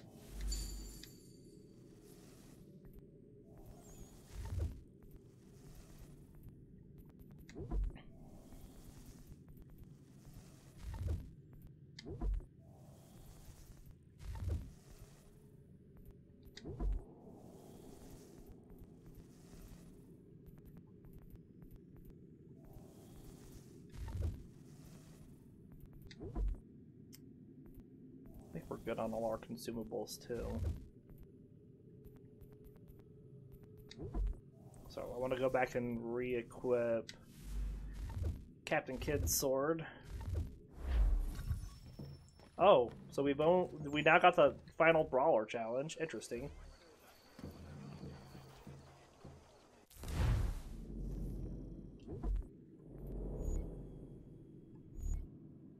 So we need to meet with Harold at the old ring in Boston. But we've already done that, didn't we?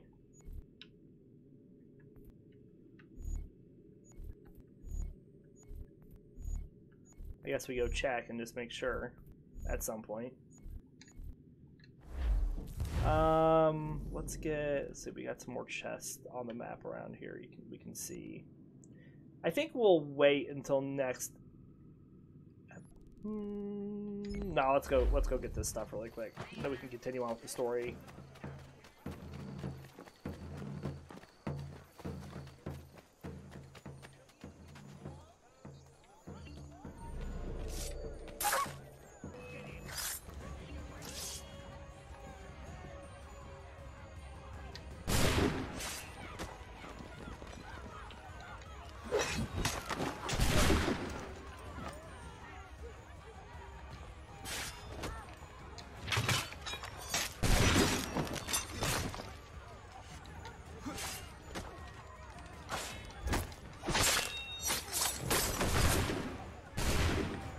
goodness.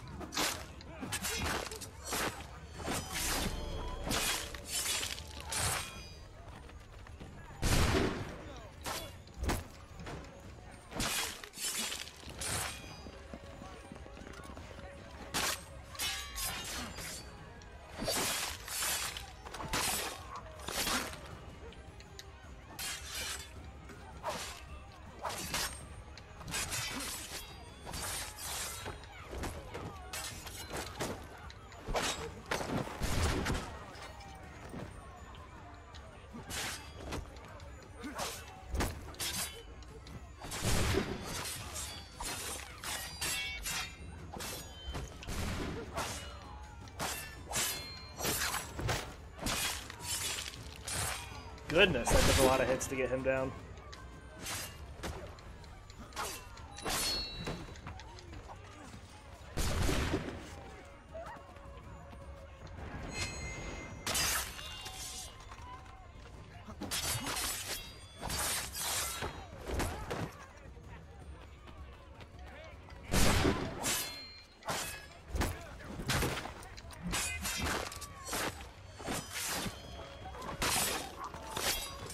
All I wanted was to get this chest.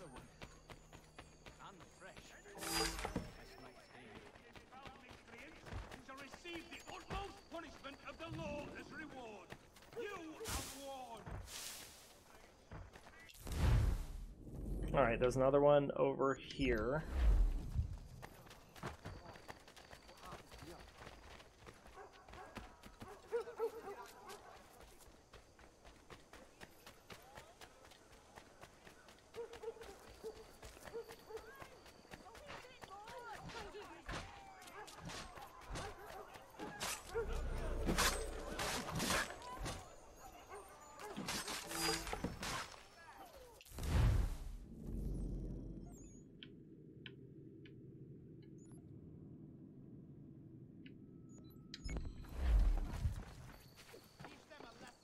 Another one over here that we'll go to.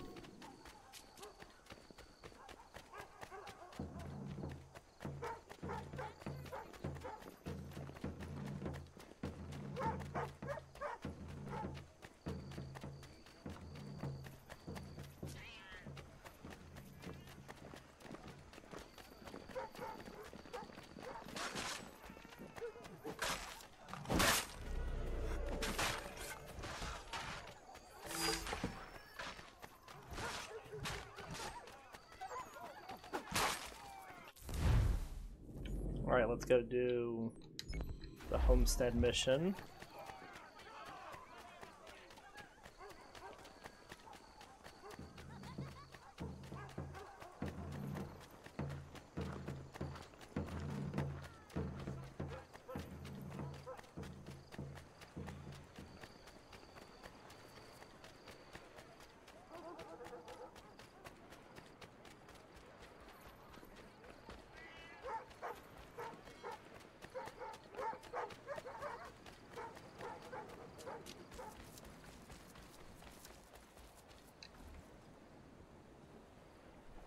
I have come to inquire on a package arriving from France on behalf of Lance O'Donnell.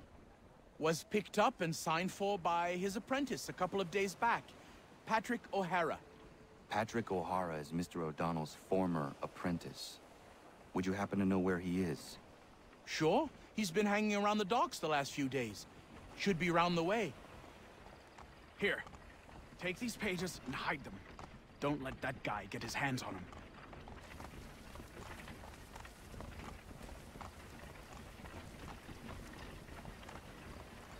Alright.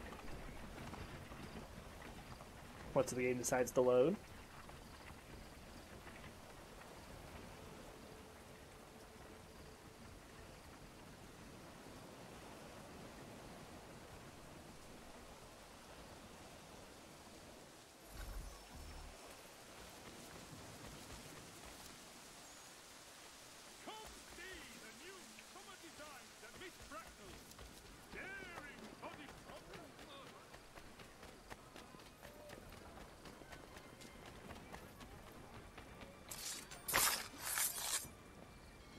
Alright, well I need him to die.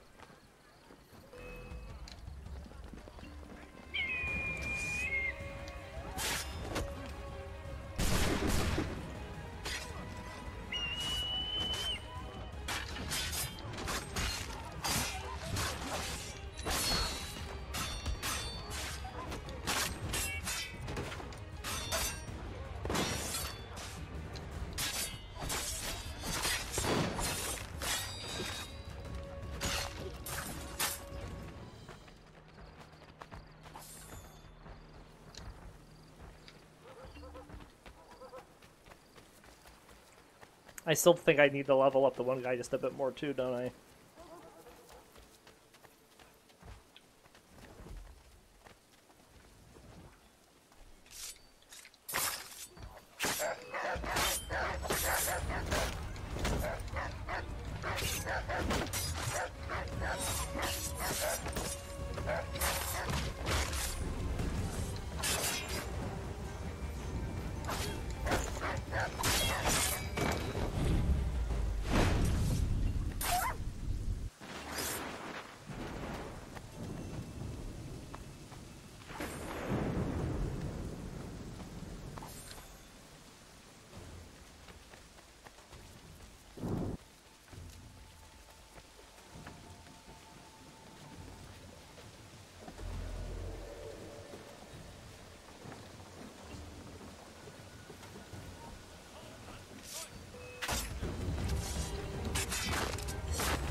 Alright, and it looks like we have another chest up here.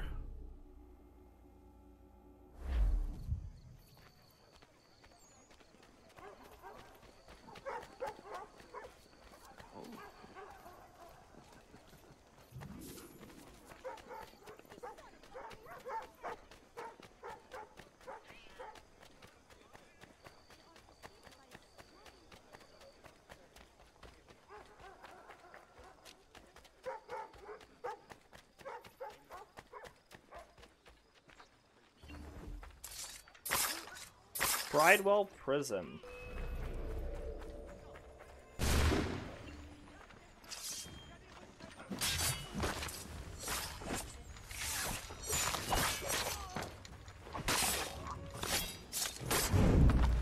And the new Gowl.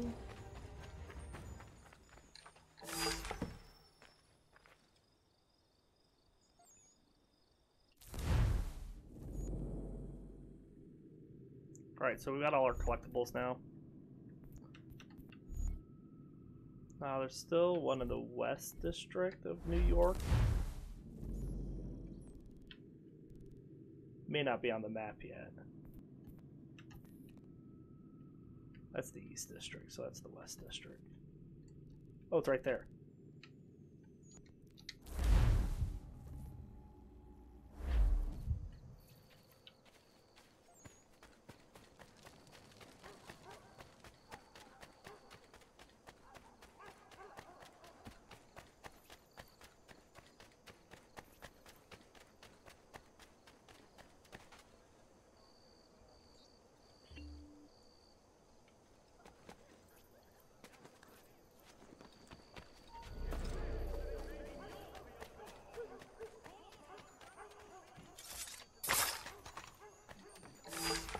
Okay.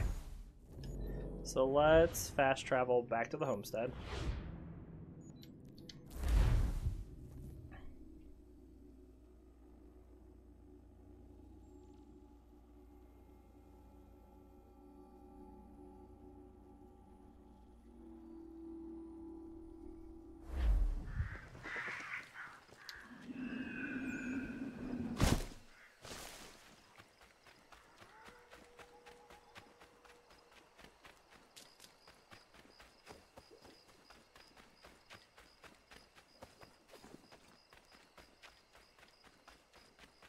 Oh, I need like Big Dave and the tailor.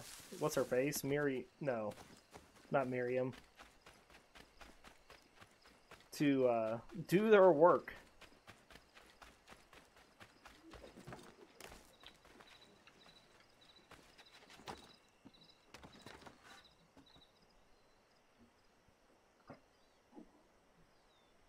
I have your plans. What are they for? You got them! This, Connor, is the design for a chair that folds. Genius! You won't regret this.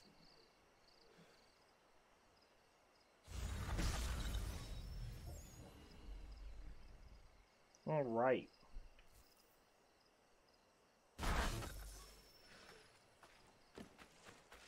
Interactive conversation here with Lance. Connor! Great timing. I was just getting underway on something that might be of interest to you. What is that?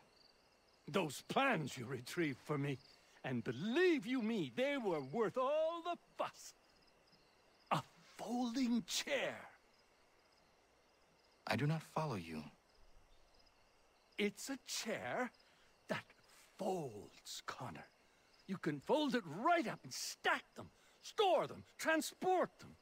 I could have 1,000 chairs in my back room. It's simple brilliance, and I am going to make a fortune. A folding chair. Well, I wish you the best with it. You'll see, Connor. You'll see.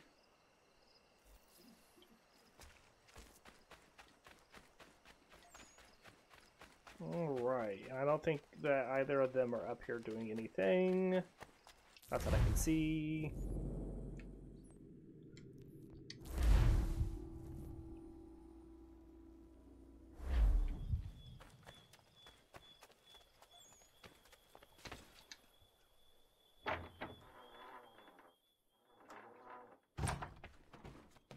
So I'm going to hop back into the book really quick.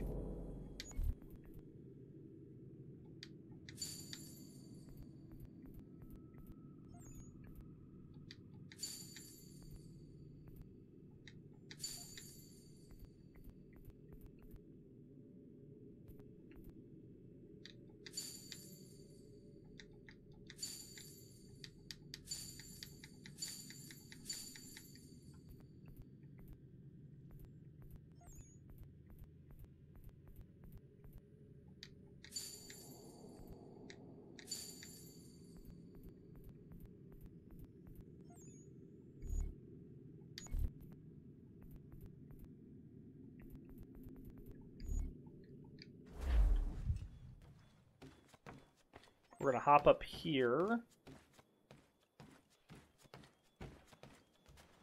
So is this the glass harmonica? It's the electrostatic generator.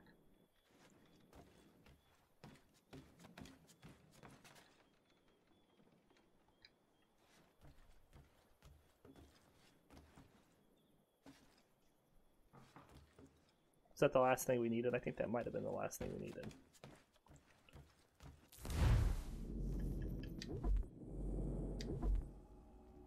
Yeah, okay.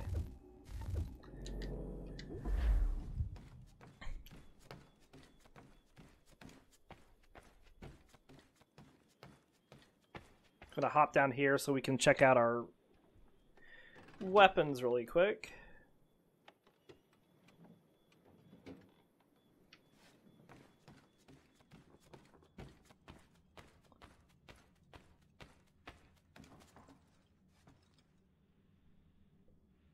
I wonder why Biddle's not crossed off, because we definitely got him.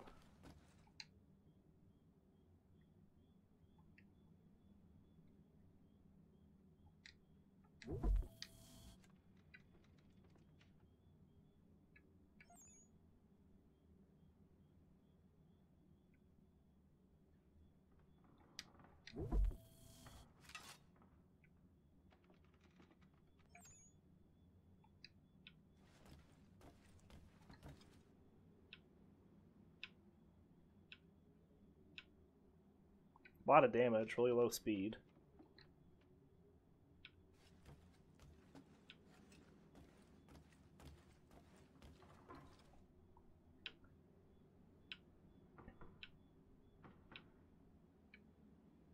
Do we have this now? I guess we do.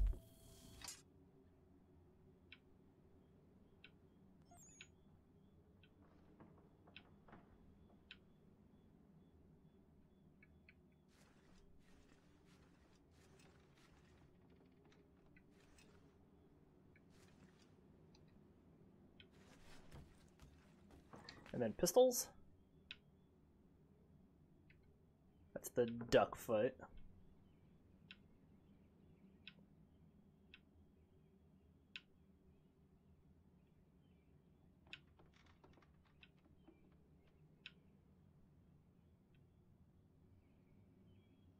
This one has a good rate of fire, but it's got lower range. I'll keep the one that I have.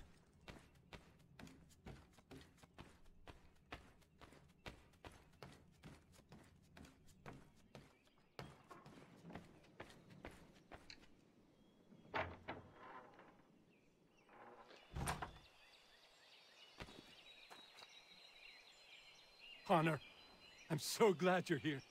The plans I bought, they weren't just a folding chair. Oh no, they had something else with them. Something quite astonishing.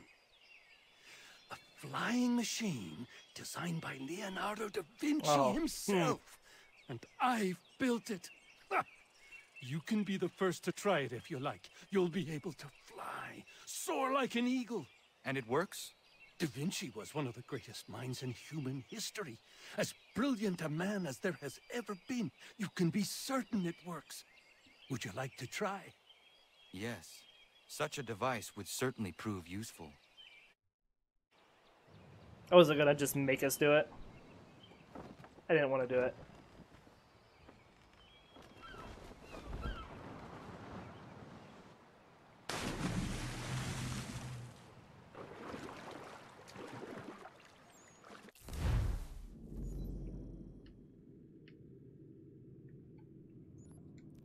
Alright, well, I think that's everything, except for just we have some database entries and we have an email that we can read and such, but I think we want to wait until next episode to do those, because we've been here for quite a while. We're just going to check and see if the tailor and the blacksmith have anything we can scan, since they are out.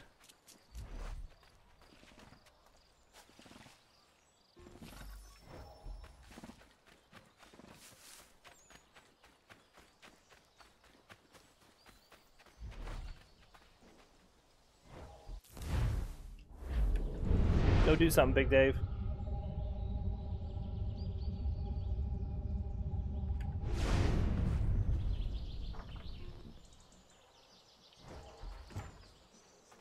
Activity's already been scanned. He just went back inside.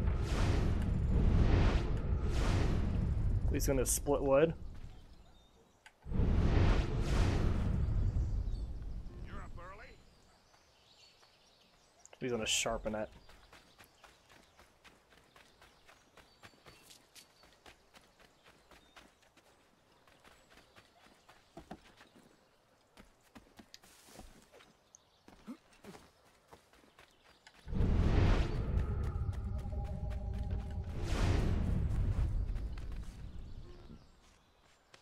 That's already been scanned.